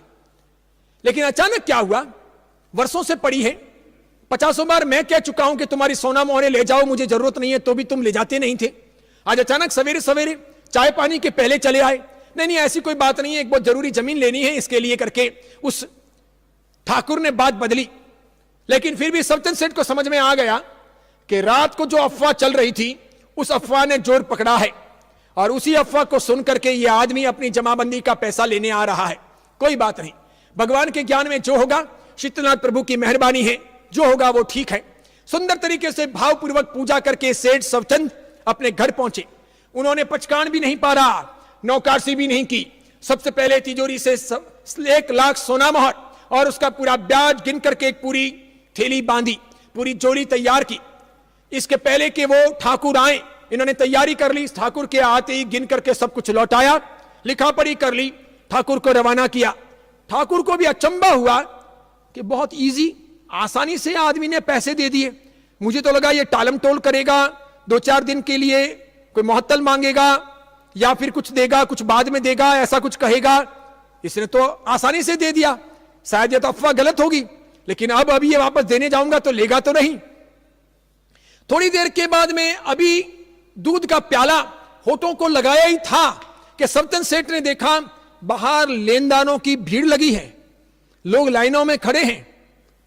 पीढ़ी खोली तो पता चला लोग अपनी अपनी जमाबंदी लेने आए हैं। कोई लाख ले रहा, कोई 50,000 ले रहा, सबके सब वापस ले रहे हैं। सवचंद सेठ एक एक को गिन गिन करके ब्याज के साथ उनकी अपनी जमाबंदी देते जा रहे हैं। सवेरे से शाम तक बिना खाए पिए सवचंद सेठ और उनके मेहता जी, मुनीम जी यही काम करते रहे, गिनते रहे, देते रहे, गिनते रहे, देते रहे। तब भी इतना सब कुछ होते हुए भी बहुत सारा पैसा देना बाकी रह गया। सवचंद सेठ 2 मिनट के लिए पानी पीने के लिए भीतर आए। मुनीम जी को बुलाया, अपने खास दोस्तों को बुलाया और कहीं से उधार मिल सके पैसा, उसके इंतजाम के लिए संभावनाएं तलाशी। दुर्भाग्य था, और दुर्भाग्य के समय में साथी भी साथ छोड़ जाते हैं। जो कल तक साथ चलते थे वे भी कुछ देने को तैयार नहीं हुए। सेठ अकेले बन गए। अंततः जितनी जमीन जायदाद, खेत खलियान थे वो सब भी बिक्री के लिए लगाए। उन सबको बेच करके जो कुछ आ सका उस वक्त। और नियति ऐसी कि जब आप कोई खरीदार आता है और देते हो तो मुंह मांगा पैसा मिलता है, और बेचने के लिए निकलते हो तो दुनिया इतनी नालायक है कि जानबूझ करके रुपए का 80 पैसा, 75 पैसा, 60 पैसा करेगी। जितना मोल आना है उतना देगी नहीं। इस कदर की रीत है दुनिया की, बड़ी मतलबी दुनिया है बहुत ही। वो गिरते हुए को और 1-2 ठोकरे मार करके गिरा देती है, संभालती नहीं, हाथ पकड़ती नहीं, ऊपर नहीं उठाती। यही जिंदगी की रीत है। इससे भी वैराग्य प्राप्त करने जैसा है। सवचंद सेठ ने सब कुछ दिया, जमीन जायदाद, खेत खलियान बेचे तो भी 1.25 लाख सोना मोहर देनी बाकी बच गई। उन्होंने अपनी पत्नी का, अपनी बहुरानी का सोना भी बेचा। अंदर जाकर के पहली बार अपनी जिंदगी में सवचंद सेठ ने अपनी पत्नी और अपनी बहुरानी से सोना मांगा। कहा दे दो, ये बेच करके एक बार जितना उधार का है चूकता करता हूं। यकीन करो कल अगर मेरे पास पैसा आया सब कुछ मैं तुमको लौटाऊंगा, और अभी जितना सोना ले रहा हूं उससे अधिक बना करके तुम्हें दूंगा। लेकिन तुम एक बार इज्जत बचाने के लिए अपना सोना दे दो। तुम लोग अपने मायके में मत बताना कि मैंने मर्द होकर तुम लोगों का सोना खा लिया या पचा लिया। एक बार बचने दो, इज्जत बच जाए, जैन धर्म की आबरू बच जाए। लोग ये ना कहें कि इतना बड़ा सेठ था, रोज पूजा करता था, धर्म की बड़ी बड़ी बातें करता था, तिलक लगाता था, और देखो हमारे पैसे खा गया। बड़ा उल्लू का पट्टा था, नक्की इस आदमी ने बेईमानी की होगी, ये धर्म वरम सब बेवकूफ बनाने के लिए करता था। लोग ये सोचेंगे, इसीलिए तुम मुझे सोना दे दो। बहुरानी ने और पत्नी ने जितना सोना था मंगलसूत्र समेत सब कुछ दे दिया, लेकिन दुर्भाग्य ने सेठ का पीछा नहीं छोड़ा। सब कुछ देने के बाद में भी जब 1.25 लाख सोना मोहर दे की बाकी बच गई, सब कुछ देने के बाद में भी जब 1.25 लाख सोना मोहर देनी बाकी बच गई, तो अकेले से सोचने लगे अब कुछ नहीं हो सकता। अब कोई भी डूबते हुए के लिए बचने का कोई तिनके का सहारा नहीं है, अब कोई रास्ता नहीं है। अंततः सेठ ने शाम को यह निश्चय किया कि आज रात को जब सब सो जाएं तो सबको सुलाने के बाद मैं भी फांसी के फंदे पर लटक करके सदा सदा के लिए सो जाता हूं। इसके सिवाय अब मेरे पास रास्ता नहीं है। यह निश्चय करके अकेले सेठ बैठे थे, गुमसुम, आंखों से पानी निकल रहा। मेहता जी पास में आए, वो दोस्त नुमा थे, मित्र तुल्य थे, कल्याण मित्र थे। उन्होंने आंसू पहुंचे और उन्होंने सेठ को याद दिलाया कि सेठ, एक बार अपने प्रवचन में बैठे थे महाराज साहब के सामने, तब महाराज साहब ने एक सोमचंद सेठ की कहानी कही थी, अहमदाबाद के सेठ की, कि बहुत धनवान वो सोमचंद सेठ है, उदार आदमी है, दुखी जनों का तारणहार है, मुसीबतों में कई लोगों को सहारा दिया है, जैन धर्म को समझा हुआ इंसान है, जिन शासन के शास्त्र घोल करके पी गया है, बहुत बुद्धिशाली है, समझदार है, सहिष्णु है, परिपक्व है, गीतार्थ श्रावक है। मुसीबत की घड़ी में उसने बहुत लोगों को उगारा है, पार उतारा है। क्यों नहीं मरते मरते भी इस आखिरी मूवमेंट में अपने भी एक प्रयोग करके देख लें। यूं भी अपने पास कोई रास्ता नहीं है तो आखिरी ये भी जो उपाय बचाए आजमा ले। सेठ को बात जची। वहीं मोमबत्ती के उजाले में सेठ ने पत्र लिखा। सबचंद सेठ ने सोमचंद सेठ के नाम, वंतली के सेठ ने अहमदाबाद के सेठ के नाम उधारी के लिए पत्र लिखा। सबचंद सेठ अपनी जिंदगी के इतिहास में पहली दफा किसी से पैसे मांगने के लिए पत्र लिख रहे थे। इतना बड़ा सेठ जो सबको देता था, उसको किसी से मांगने की जरूरत नहीं पड़ती थी। लोग लाला करके सबचंद सेठ के घर में पैसा दे करके जाते थे, तुम रखो, संभालो, जो ब्याज देना हो देना, लेकिन तुम संभालो। ऐसा उसका कारोबार। अफ्रीका के देशों के लिए आयात निर्यात का बहुत बड़ा कामकाज। 125 करीब छोटे बड़े जहाज थे उस सेठ के। वो पत्र लिख रहे हैं। लिखा कि बहुत मुसीबत में हूं, मेरे जहाज डूब गए लगते हैं, अपने परिवारजनों का सोना, अपनी जमीन जायदाद, खेत खलियान और सारी जमाबंदी सब कुछ दे दी, तब भी 1.25 लाख सोना मोहर कम पड़ गई है। आपका नाम सुना है, आपका आसरा है, मेहरबानी करके मुझे 1.25 लाख सोना मोहर एक समय के लिए देने का प्रयास करो। जल्दी से जल्दी कमा करके मैं ब्याज समेत, चक्रवर्ती ब्याज समेत, मैं ब्याज समेत, चक्रवर्ती ब्याज समेत, ब्याज का भी ब्याज गिन करके तुम्हें लौटाने के लिए अहमदाबाद आऊंगा। यकीन करो मैं जैन श्रावक हूं। अंततः जब हस्ताक्षर करने की बारी आई, सेठ के मन में हुआ, भगवान ये कैसे मजबूरी के दिन बिता रहा हूं, मांगने के लिए कैसे कैसी याचनाएं लिखनी पड़ रही है। और ये करते करते उन्होंने हस्ताक्षर किए। तभी रोते रोते आंसुओं की बूंदें हस्ताक्षर पर गिर गई।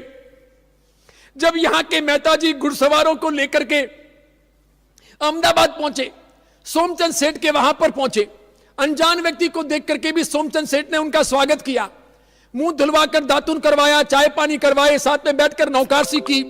फिर सोमचंद सेठ ने पूछा, बोलो कहां से पधारे हो? तो के वंतली से आया हूं। सबचंद सेठ के यहां पर वर्षों से मेहता जी का काम करता हूं, एक हुंडी लाया हूं, ये चिट्ठी है, लीजिए। सोमचंद सेठ ने पढ़ी, अपने मेहता जी को दे दी, कहा इनको 1.25 लाख सोना मोहरे दे दीजिए।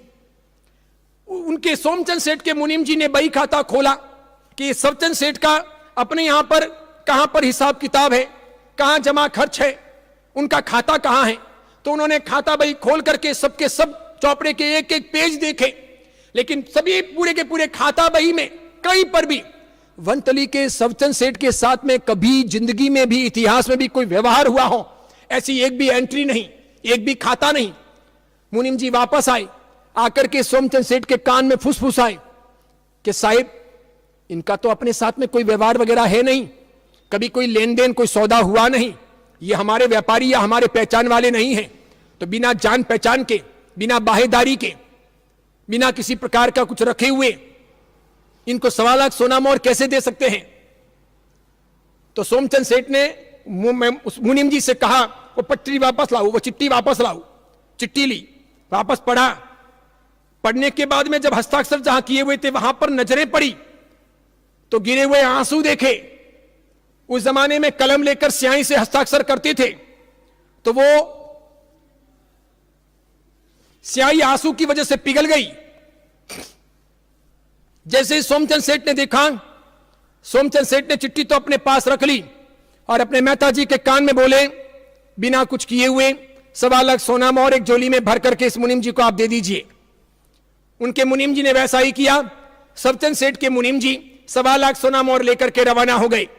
उनके जाने के बाद सोमचंद सेठ ने वो चिट्ठी फाड़ दी, उसे चौपड़े में संभाल कर या फाइल में नहीं संरक्षित किया। थोड़े समय के बाद ऊपर वाले के ज्ञान में जब मंजूर होता है, आपका अगर पुण्य परवारा ना होता है, भूतकाल में अगर अच्छे काम आपने किए होते हैं और कई सुकृत आपने किया होता है, साधु साध्वियों की सेवा की हो, साधर्मिक की भक्ति की हो, देवगुरु की उपासना की हो, मुसीबतों में किसी का सहयोग दिया हो और मरते हुए को अगर बचाया हो, हिंसा अगर कम से कम की हो, तो जीवन में ऐसे अवसर आते हैं कि बड़ी बड़ी दुर्घटनाओं से भी आप बच जाते हैं। ऐसा कभी कभी लग जाता है कि डूबते हुए को तिनके का सहारा, कहीं ना कहीं से कोई ना कोई सपोर्ट करने वाला मिल जाता है। ऐसा ही पुण्य का उदय हो गया सबचंद सेठ के यहां पर। दूसरे ही दिन भागता हुआ आदमी आया समुद्र किनारे से, कहा सबचंद सेठ की जय हो, शीतलनाथ भगवान की जय हो, जैन धर्म की जय हो, सत्य अहिंसा की जय हो। सबचंद सेठ ने पूछा क्या हुआ, कितना उछल कूद रहे हो? सेठ अपने सबके सब जहाज वापस आ गए, डूबे नहीं थे जहाज। बहुत बड़ा समुद्र के बीच में तूफान आया था, तो पास के अफ्रीका के एक दूसरे देश के किनारे पर वे सब जहाज 8 दिन के लिए ठहर गए थे। जैसे ही तूफान शांत हुआ, अपने सभी के सभी 125 जहाज वापस आ गए हैं, भरपूर आ गए, माल से खचाखच भर करके आए हैं, सब लोग खुश हैं। सेठ आपकी जय हो, सेठ आप पुण्यशाली हो, शीतलनाथ भगवान की जय हो, जैन धर्म की जय हो। सेठ तो रो रहे खुशी के आंसुओं से। और इधर जो माल अफ्रीका से आने वाले 125 जहाजों में भरकर आया था, उस माल की बहुत डिमांड थी, बाजार में बहुत मांग थी, जोरदार भाव बढ़े हुए थे, दिन दुगुना रात चौगुना धनाधन माल बिकता गया, मुंह मांगे मोल से बिका। जितना वो 125 जहाज कमाने वाले थे, उससे 1.5 दुगुना उन 125 जहाजों ने कमा करके सेठ को दिया।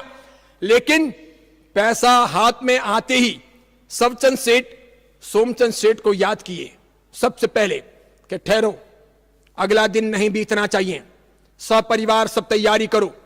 वो 1.25 लाख सोना मोहर, उसका चक्रवर्ती ब्याज, इसके अतिरिक्त सोमचंद सेठ के पूरे परिवार के लिए पधरामणी, किसी के लिए साड़ी, किसी के लिए ओढ़नी, किसी के लिए धोती कुर्ता, किसी के लिए साफा, मुकुट वगैरह हार, सब लेकर के अपने जाते हैं बाजे गाजे के साथ।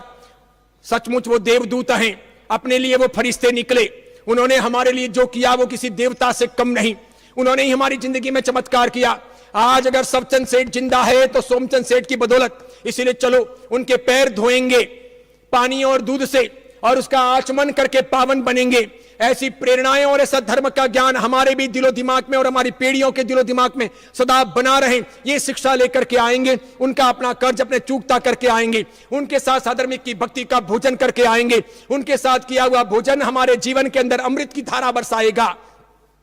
सब परिवार मेहता जी को लेकर 1.25 लाख सोना मोहर, चक्रवर्ती ब्याज लेकर, कई सारी पधरामणी की सामग्री लेकर बहुत हंसी खुशी के साथ सबचंद सेठ सोमचंद सेठ के यहां पहुंचे। उन्होंने बधाया, पहली बार दोनों मिले थे, आलिंगन किया, भेंटना किया, मलनी की, उसके बाद में साथ में खाया पिया और सब कुछ हो जाने के बाद में बेलू हो गया, रवानगी का समय था। सबचंद सेठ ने अपने मेहता जी को बुलाया, सोमचंद सेठ ने मेहता जी को देखा और सोमचंद सेठ समझ गए कि हु इज ही, ये कौन है। पता चल गया कि ये सबचंद सेठ का मेहता जी था, इसका मतलब ये सेठ सेठानी वगैरह सब है। सबसे बातचीत करने के बाद कहा रुको 2-4 दिन और, आए हो इतने दूर से तो अहमदाबाद और अहमदाबाद के आसपास के जिनालयों की यात्रा कर लेते हैं, साथ में भगवान की पूजा रचाते हैं, सत्र पूजा करते हैं, अष्टप्रकारी पूजा का महोत्सव करते हैं, आनंद आएगा। कहा वो तो सब ठीक है, लेकिन सबसे पहले आपका कर्ज लो। तो कि कौन सा कर्ज? तो कि वो कर्ज जो 8 दिन पहले मेरे एक चिट्ठी पत्री के आधार पर आपने मेरे मेहता जी को 1.25 लाख सोना मोहर दी थी वो। सोमचंद सेठ बोले मैंने कोई सोना मोहर नहीं दी। उन्होंने अपने मेहता जी को कहा चौपड़ा लेकर के इधर आओ, भाई खाता खोलो। ये बोल रहे हैं कि अपने 1.25 लाख सोना मोहर सोमचंद सेठ को, और सोमचंद सेठ ने सबचंद सेठ को दी। अपने कौन से सबचंद सेठ को दिए हैं? मैं तो कभी आपको पहचानता भी नहीं, जानता भी नहीं। दोनों में तकरार चलने लगी, मीठी तकरार धीरे धीरे आक्रोश में परिवर्तित होने लगी। सबचंद सेठ बोले बिना पैसे दिए हुए मैं जाऊं नहीं। सोमचंद सेठ ने कहा मैंने दिए नहीं तो मैं लूं नहीं। सबचंद सेठ ने कहा आपने ही दिए हैं। सोमचंद सेठ ने कहा नहीं, मेरे दिए हुए मुझे अंधेरे में भी याद रहते हैं, मैं कभी भूलता नहीं। अंततः 12 घंटे तक दोनों में तकरार चलती रही और फैसला नहीं हुआ। तो दूसरे दिन सवेरे सबचंद सेठ मंदिर के लिए बाहर निकले, अहमदाबाद के बड़े बड़े पंच महाजनों से परिचय किया और सबकी एक इमरजेंसी मीटिंग। सबचंद सेठ सोमवंतली से आया हूं और एक जरूरी न्याय के लिए मीटिंग बुलानी है कहते हुए अहमदाबाद के चांदनी चौक के अंदर बहुत बड़ी मीटिंग का सभा का आयोजन हुआ।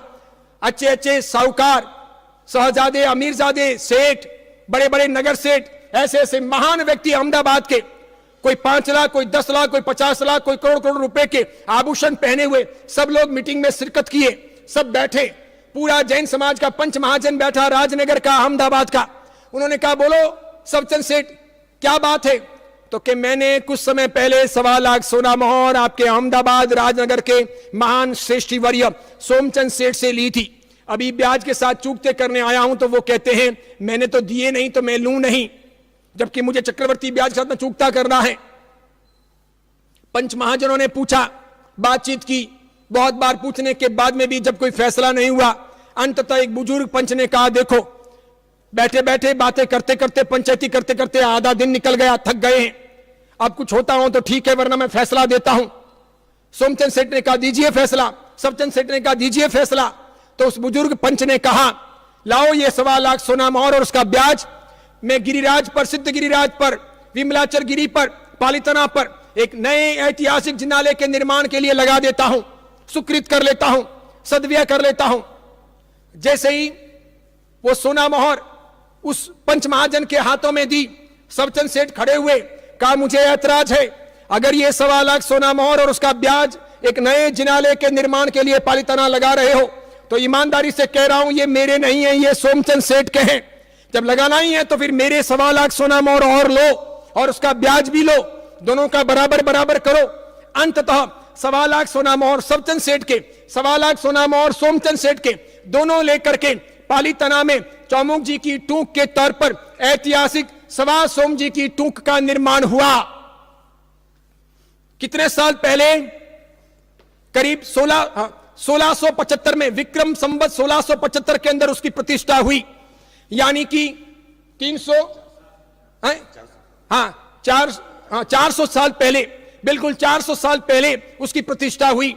वो ऐतिहासिक जिनालय, आप सबसे कहना चाहूंगा, आप कभी अगर आप पालीतना जाओ तो भले ही पुंडरीक स्वामी के वहां, शांतिनाथ के वहां, तलेटी के वहां, आदिनाथ भगवान के वहां भले आप पूजा करो, अर्चना करो, या फिर आप रैन पादुका के वहां जाओ, नवटूक की यात्रा करो, कुछ भी करो, लेकिन एक बार मत्था उस सवा सोम जी की टूक के वहां पर टेक करके, मत्था लगा करके, जरूर नाक घिस करके ये कामना करना, हे भगवान, इन दो महापुरुषों जैसी विचारशीलता, बुद्धिशीलता, निर्णय क्षमता, उदारता, जिन शासन की रखवाली करने का मुझे भाव देना, शक्ति देना, सामर्थ्य देना।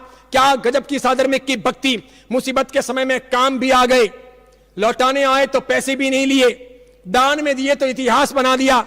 एक सेठ ठेठ स्वंथली के, दूसरे सेठ ठेठ अहमदाबाद के, दोनों का नाम मिल गया, सवा सोम जी की, सवचंद और सोमचंद के नाम से सवा सोम जी की टूक बन गई। इसे कहते हैं साधर्मिक की भक्ति। तीसरा कर्तव्य है परस्पर क्षमापना। मैं आपको कोई रिजर्व बैंक ऑफ इंडिया की मान्य बैंक हो, उस बैंक का चेक दूं, जिस आदमी ने चेक लिखा है उस आदमी का वहां पर खाता हो, खाते में पैसे हो, उसके अपने सिग्नेचर हो, लेकिन चेक में जहां रुपए लिखने होते हैं वहां उसने 5 शून्य लगाए हो, 00000। तो बताइए आपको कितने रुपए मिलेंगे? मेरी बात सुनकर आप बचकाना समझेंगे और हंसेंगे। जीरो के कोई पैसे थोड़ी मिलते हैं। 1 रुपया लिखा होता तो 1 रुपया मिलता, एक के सामने 1 जीरो लगाया होता तो 10 रुपए मिलते, एक के सामने 2 जीरो लगाए होते तो 100 रुपए मिलते, 3 जीरो एक के आगे लगाए होते तो 1000 रुपया मिलता, 4 जीरो एक के आगे लगा दिए होते तो 10,000 मिलते, 5 जीरो लगा दिए होते एक के आगे तो 1 लाख रुपया मिलता। अब अकेले जीरो लगाए हैं 5, कुछ नहीं मिलेगा, फूटी कोड़ी नहीं मिलेगी। सही बात है। भगवान महावीर भी यही बात कहते हैं। भगवान महावीर कहते हैं क्षमा अंक है, बाकी सब धर्म आराधनाएं शून्य है। प्रतिक्रमण का 1 शून्य, पूजा का 1 शून्य, तपस्या का 1 शून्य, तीर्थ यात्रा का 1 शून्य, साधु साध्वी की भक्ति का 1 शून्य, नवाणु करवाने का 1 शून्य, चरीपाली संघ का 1 शून्य, स्वाध्याय करने का 1 शून्य, पाठशाला जाने का 1 शून्य, आमिल खाता या मंदिर या उपाश्रय बनाने का 1 शून्य। शून्य तो बहुत हो गए। इन शून्यों के बीच में अगर क्षमा ना हो तो उसकी कोई वैल्यू नहीं। भगवान कहते हैं क्षमा अंक है, जैसे ही इन शून्यों के आगे, शून्य से पहले क्षमा लगेगी, अंक लगेगा, तो हर शून्य की अपनी वैल्यू होगी, हर शून्य का अपना मूल्य होगा। कहते हैं जैसे के साथ में तैसा होना। भगवान महावीर कहते हैं जैसे के साथ तैसा होना यह बचकानापन है। कितना भी किसी का अपराध हो गया हो, माफ करना ही एकमात्र रास्ता है। अगर बदले की कामनाओं से आप चलते रहोगे तो जिंदगी छोटी पड़ जाएगी, बदले पूरे नहीं होंगे। इस भव के किए हुए बदले अगर मन में रह गए, आने वाले भव में भी वैरानुबंध की वो परंपरा चलती रहेगी और बर्बाद हो जाओगे। इसीलिए क्षमा को धारण करना चाहिए। क्षमा करने वाला, बदला लेने वाला वीर नहीं। महावीर ने कहा क्षमा करने वाला वीर होता है। जो किसी को पनिशमेंट दे वो वीर नहीं। जो किए कराई गलतियों को भूल जाएं, अपराध को माफ कर लें, वो वीर होता है। और इसीलिए भगवान महावीर कहते हैं क्षमा एक विरल अनुभूति है, वो एहसास करने जैसी है। जब तक आप क्रोध में, अभिमान में, माया कपट में, एक दूसरे की बदले की भावना में, गुस्से में ग्रसित रहते हो, तब तक आपके मन में चिंता रहती है, भय रहता है, आक्रोश रहता है, अशांति रहती है, नींद नहीं आती है, उआपो रहता है, व्यवधान रहता है, उजुल फुजुल की चर्चाएं कर लेते हो, अपराध कर बैठते हो, बहुत अधिक माथापच्ची करनी पड़ती है, मन में शांति की भावना नहीं जगती। लेकिन जैसे ही हम क्षमा करते हैं, क्षमा के साथ में शीतलता आती है, आनंद आता है, निर्भयता आती है, मैत्री की स्थापना होती है, निश्चिंत हो जाते हैं। और इसीलिए क्षमा को सभी साधनाओं का प्राण कहा है, पर्युषण का सार कहा है, सभी प्रकार की आराधनाओं का आधार कहा है। क्षमा के बिना संवत्सरी सफल नहीं होती। इसीलिए हम सभी को पहले यह संकल्प करना चाहिए कि संवत्सरी का प्रतिक्रमण करते करते हम सबको भावपूर्वक क्षमा करना है। हम कैसे अजीबो गरीब लोग हैं, अपने मोबाइल में, अपने फोन की डायरी में उन लोगों के नंबर रखते हैं जिन लोगों को हम चाहते हैं, सगे संबंधियों के नंबर रखते हैं, विवाहियों के नंबर रखते हैं, व्यापारियों के नंबर रखते हैं, गली के गुंडे वुंडे हों उनके नंबर रखते हैं, जिनकी गरज हो उस पुलिस वाले के, डॉक्टर के, वकील के, उनके नंबर रखते हैं। कभी कोई आदमी काम आएगा उनके नंबर रखते हैं। जिनसे दुश्मनी हुई हो, शत्रुता हुई हो, अनबन हुई हो, उनके नंबर नहीं रखते। इसलिए संवत्सरी का प्रतिक्रमण करने के बाद अगर फोन भी करेंगे तो करेंगे वेवाई सा, खमाऊ सा, गणी खम्मा सा, प्रणाम सा, मिच्छामि दुक्कड़म, खमत खामना सा। किसी दुश्मन को हम फोन क्यों नहीं करते? अब वेवाई सा के नाम के तो कुछ हुआ ही नहीं। रोज दाल ढोकली रसमलाई साथ में खाते हो, रोज मूछ पर ताव साथ में देते हो, रोज गप्पे लगाते हो, कभी अनुभव तो कुछ होती नहीं। अब जिनसे कोई अनुभव हुई नहीं उनसे मिच्छामि दुक्कड़म मांग के करोगे भी क्या? जिनसे मगजमारी हुई है माफी तो उनसे मांगनी है, जिनसे अनबन हुई है उनसे मांगनी है। कहते हैं कषायों को बनाए रखने की बहुत बड़ी सजा है और क्षमा पूर्वक कषायों को धोने का बहुत बड़ा इनाम है। सजा चाहिए, इनाम चाहिए, ये नक्की करना है। कषायों को बनाए रख करके अगर हम आगे बढ़ते हैं तो नरक भी भुगतनी पड़ सकती है। कषायों को धो करके क्षमा अगर कर लेते हैं तो स्वर्ग के द्वार खुल सकते हैं, आत्मा का कल्याण हो सकता है। इसीलिए क्षमापना पूर्वक जीवन का कल्याण करना चाहिए। क्षमा की बराबरी दुनिया में कोई कर नहीं सकता। ऐसी भाव भंगिमा खड़ी करनी चाहिए, सबको अपनाना चाहिए, सबको अपना मानना चाहिए। एक बात मानकर चलिए, सबका दुनिया में क्षोभक्षम अलग अलग है, सबकी बुद्धि क्षमता अलग अलग है। जैसे आप हो वैसे सब हो नहीं सकते। एक हाथ की पांचों अंगुलियां एक समान नहीं होती, एक घर के सभी भाई एक समान नहीं होते, एक परिवार के सभी सदस्य एक समान नहीं होते, तो दुनिया तो एक समान कभी हो नहीं सकती। एक पेड़ के सब पत्ते और सब फल एक समान नहीं होते, दुनिया एक समान नहीं हो सकती। इसलिए कमी बेशी रहेगी, कमी और ज्यादती रहेगी, स्वभाव में अंतर रहेगा। कोई उजुल फुजुल बोलेगा, कोई घृणा करेगा, कोई ईर्ष्या करेगा, कोई झूठ बोलेगा, कोई अपराध कर बैठेगा। अगर कोई वीर है, समझदार है, धर्मवान है, महावीर को समझा है, जिन शासन को जिसने आत्मसात किया है, जिसे दुख भुगतने की इच्छा नहीं है, जिसे पार उतरना है, जिसे भवांतर को सुधारना है, उसके पास में एक ही रास्ता है, क्षमा कर दो। जिसको जो करना है वो जाने, उसकी आत्मा जाने। हम तो अपना काम करें, हम पार उतरे, कहीं किसी और की वजह से हम डूब न जाएं, इस बात का ध्यान रखना। तीसरा कर्तव्य है परस्पर क्षमा याचना। भावपूर्वक खमत खामने करनी चाहिए, क्षमा याचना करनी चाहिए। भगवान महावीर कहते हैं जो उपशमन पूर्वक उपशमन करते हुए क्षमा याचना करते हैं, कषायों को उपशांत करते हुए क्षमा याचना करते हैं, उनकी आराधना सार्थक होती है। और जो कषायों को शांत करके उपशांत बन करके क्षमापना नहीं करते हैं, उनकी आराधना निरर्थक हो जाती है। इसीलिए उपशमन करना ही मुनि पने का, श्रावक जीवन का, जिन शासन का सार है, यही जीवन की उपलब्धि है। चौथा कर्तव्य है अठम तप। यह वार्षिक प्रायश्चित के तौर पर किया जाता है। एक बात समझ लीजिएगा, जिंदगी में, दिन में, सप्ताह में, महीने में, वर्ष में, कभी भी जानबूझकर जो पाप होते हैं उनका प्रायश्चित तो अलग होता है।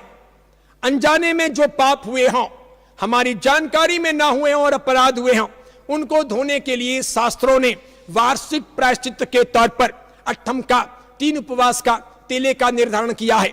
15 दिन के पापों को धोने के लिए 1 उपवास, 4 महीने के चौमासी के पापों को धोने के लिए 2 उपवास और पूरे वर्ष भर के 12 महीने के पापों को धोने के लिए 3 उपवास। अभी कोरोना चल रहा, सब लोग रोग प्रतिकारक क्षमता बचाना और बढ़ाना चाहते हैं, इसलिए उपवास करना नहीं चाहते हैं, थोड़ा बहुत भी थकना नहीं चाहते हैं, शरीर को हष्ट पुष्ट बनाना चाहते हैं, मोटा ताजा जिम मैन जैसा बॉडी बिल्डर बने रहना चाहते हैं, इसलिए खूब खाना चाहते हैं, तो उपवास करना नहीं चाहते। फिर भी अगर प्रायश्चित करने की इच्छा हो तो शास्त्रों ने आपके लिए, मेरे लिए, हम सबके लिए, बाल जीवों के लिए, उद्धार के लिए कई रास्ते बताए हैं। महावीर की विचारधारा निराली है, महावीर का पंथ निराला है, महावीर की बातें बहुत अजब गजब की है। असंख्य योग भगवान ने बताए हैं, छोटे से छोटे जीव को, बड़े से बड़े जीव को, सामान्य से सामान्य जीव को और विशेष से विशेष जीव को, सबको पार उतरने का रास्ता भगवान महावीर ने दिखाया है। तो जिनसे 3 उपवास ना होते हो वे 6 आमिल भी कर सकते हैं, 6 आमिल ना होते हो तो 9 नीवी करके प्रायश्चित कर सकते हैं, 6 आमिल 9 नीवी ना होते हो तो 12 एकासने करके भी वार्षिक प्रायश्चित कर सकते हैं। उपवास ना हो, आमिल ना हो, एकासने ना हो तो 24 व्यासने करके भी आप प्रायश्चित कर सकते हो। अरे भले आदमी उपवास, एकासना, व्यासना, आमिल कुछ भी ना हो तो 6000 गाथा का स्वाध्याय करके या 60 नवकार मंत्र की पक्की माला गिन करके भी वार्षिक प्रायश्चित करना चाहिए।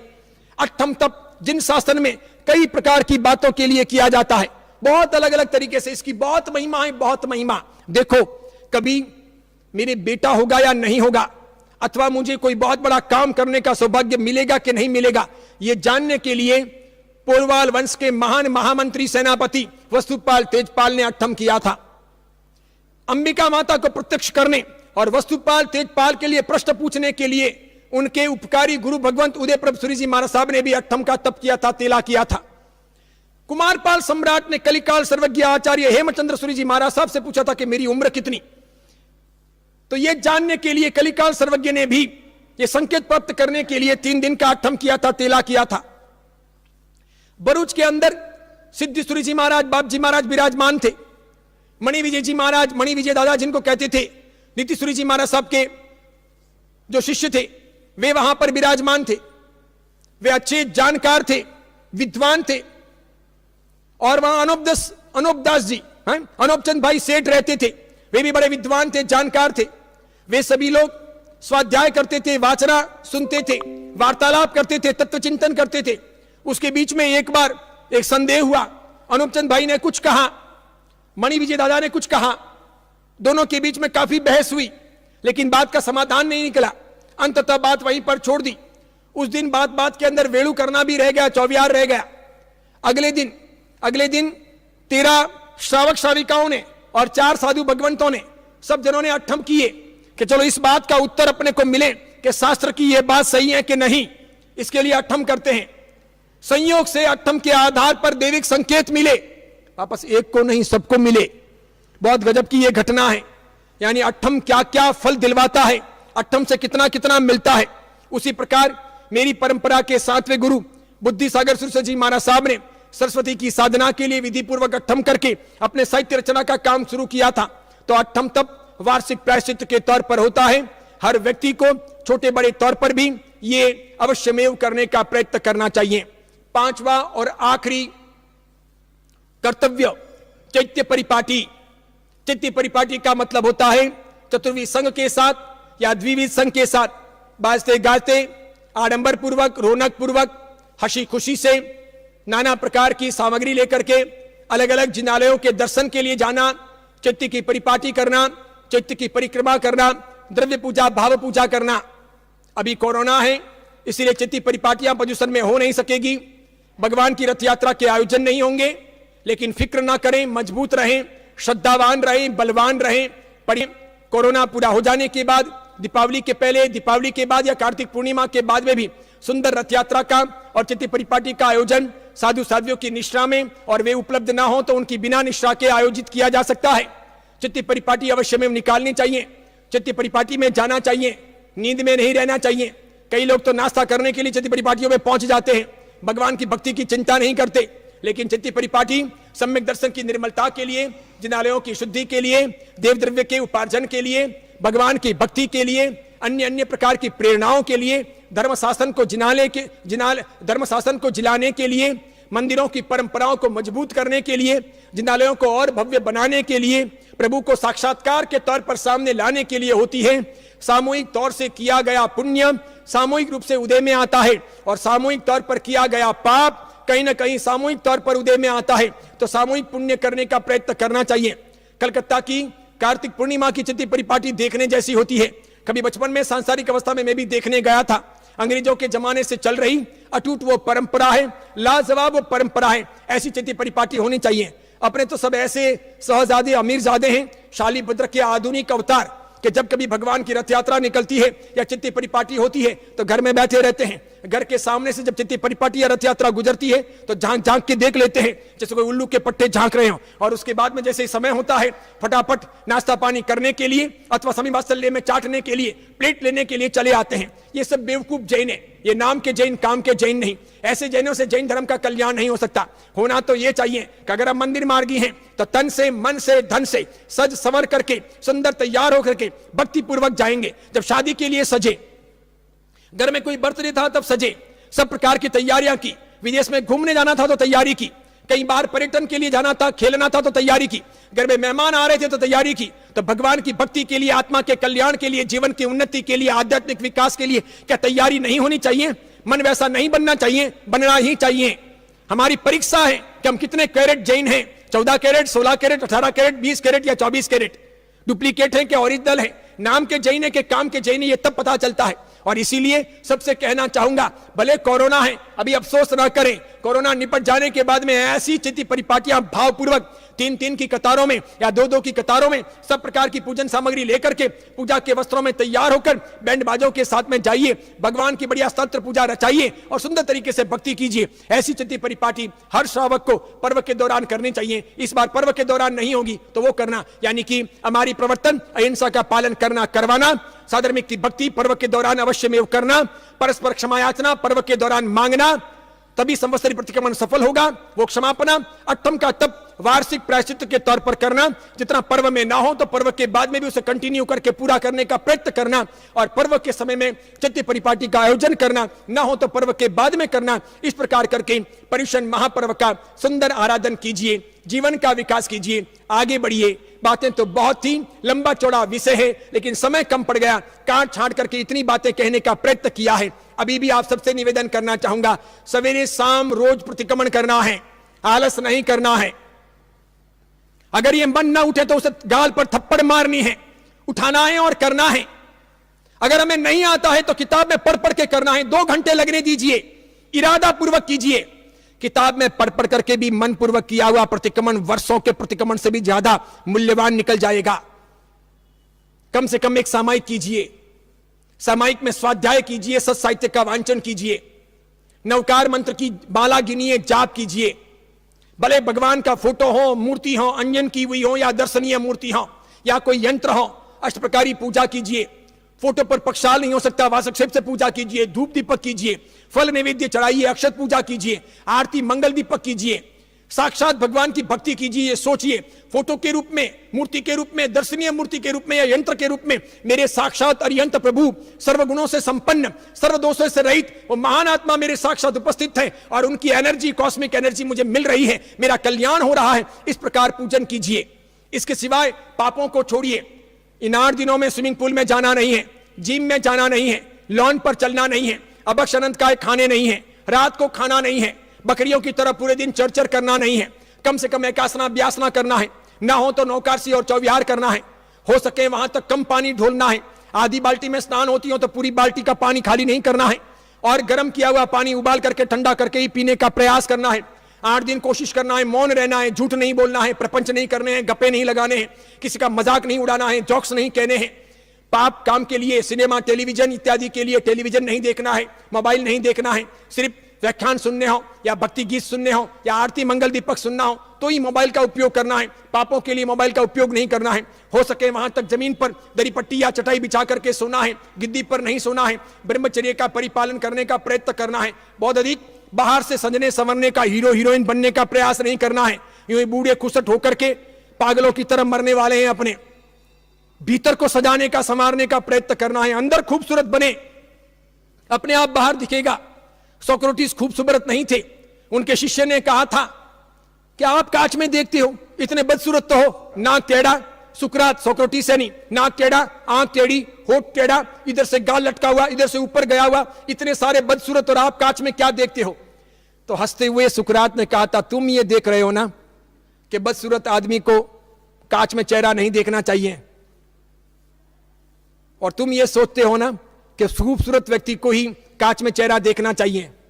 मैं तो ये सोचता हूं कि खूबसूरती या बदसूरती बाहर की नहीं, बाहर की बदसूरती चल सकती है, भीतर की खूबसूरती होनी चाहिए।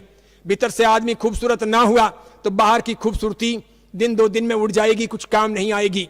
और इसीलिए बहुत अधिक समझने संवरने का प्रयत्न नहीं करना है, सुंदर धर्माराधना करके आगे बढ़ना है। आप सबके जीवन का कल्याण हो, ऐसी मंगल कामना करता हूं। ये बातें सब तक पहुंचाइएगा। कल श्रावक जीवन के 11 वार्षिक कर्तव्य, जैन धर्म की आधारशिला, उसके भीतर और बाहर को मजबूत करने का सुंदर प्रयत्न, बहुत अच्छी बातें शास्त्रों की वर्णित, शास्त्रों के आधार पर ये चलेंगे। प्रवचन रोचक है, अवश्य में सुनने का प्रयत्न कीजिएगा। ठीक 9 बजे कल का अपना कार्यक्रम प्रारंभ होगा। ओम शांति। जिन किन्हीं के पचकाणों हाथ जोड़िए। 3 उपवास, 2 उपवास, 1 उपवास और पानी पीने का, पानाहार का पचकान बोलिए। तो आए मिलेगा सुरेंगे अट्ठम पत्ताम छठम पत्ताम अवतपकुंजाई चौवीं पियारम तिनीं पियारम अतरमाणम थाइमम साइमम अंतरामणम सहस्रामणम महत्रामणम सबसम हेवत्यागरणम पाणहार पुरुषीं सातपुरुषीं मुंडसीं पचकाई पच्छन्नगारणम निसामरणम सावमयमेणम महत्रामणम सबसम हेवत्यागरणम पाणस्य निमिणवारणम क्षीणवा बहुले मिणवा सुसनतवा वसिरै। आइमिल एकासना ब्यासना पोरसी सात पोरसी का पचकान, वो हाथ जोड़िए। मुखार संयम पोरसीं सातपुरुषीं मुंडसीं पचकाई ओगसिरिवं पियारम अतरमाणम थाइमम साइमम अंतरामणम सहस्रामणम महत्रामणम सबसम हेवत्यागरणम पच्छन्नगारणम निसामरणम सावमयमेणम महत्रामणम सबसम हेवत्यागरणम आयन विलम विगयोपचय निसामरणम सावमयमेणम लीलालेवेणम गीतकुटुकुटमुचमुटके विकासम व्यासनम पचकाई तिनीं पियारम श्रम थाइमम साइमम सागरयागरणम आउंटनपसारणम गुरुरहदारणम परिठकरणम महत्रामणम सबसम हेवत्यागरणम पाणस्य लिमिणवा अरुणवा क्षीणवा बहुलिमिणवा सुसनतवा वसिरै। हमारे ईरोड संघ के अष्टप्रकारी पूजा के मंदिर के सब चढ़ावे हो चुके हैं। कल्पसूत्र वहराने के, ज्ञान पूजा के चढ़ावे हो चुके हैं। फिर 12 सूत्र के और उनकी ज्ञान पूजा के चढ़ावे हो चुके हैं। गुरु पूजन का चढ़ावा हो चुका है। एक एक चढ़ावे के लिए एक एक व्यक्ति आने वाला है, अपनी अपनी प्रक्रिया श्रद्धा पूर्वक करके जाने वाले हैं। इसलिए चढ़ावे लाइव नहीं होंगे, लेकिन वो विधि लाइव आपको देखने को मिलेगी, लाभ मिलेगा। ज्ञान की द्रव्य पूजा, भाव पूजा आप बैठे बैठे सुन सकेंगे, कर सकेंगे। उसी प्रकार कल हमारे जन्म वाचन के, पालना जी के और सपना जी के सब चढ़ावे भी सुंदर तरीके से हो चुके हैं।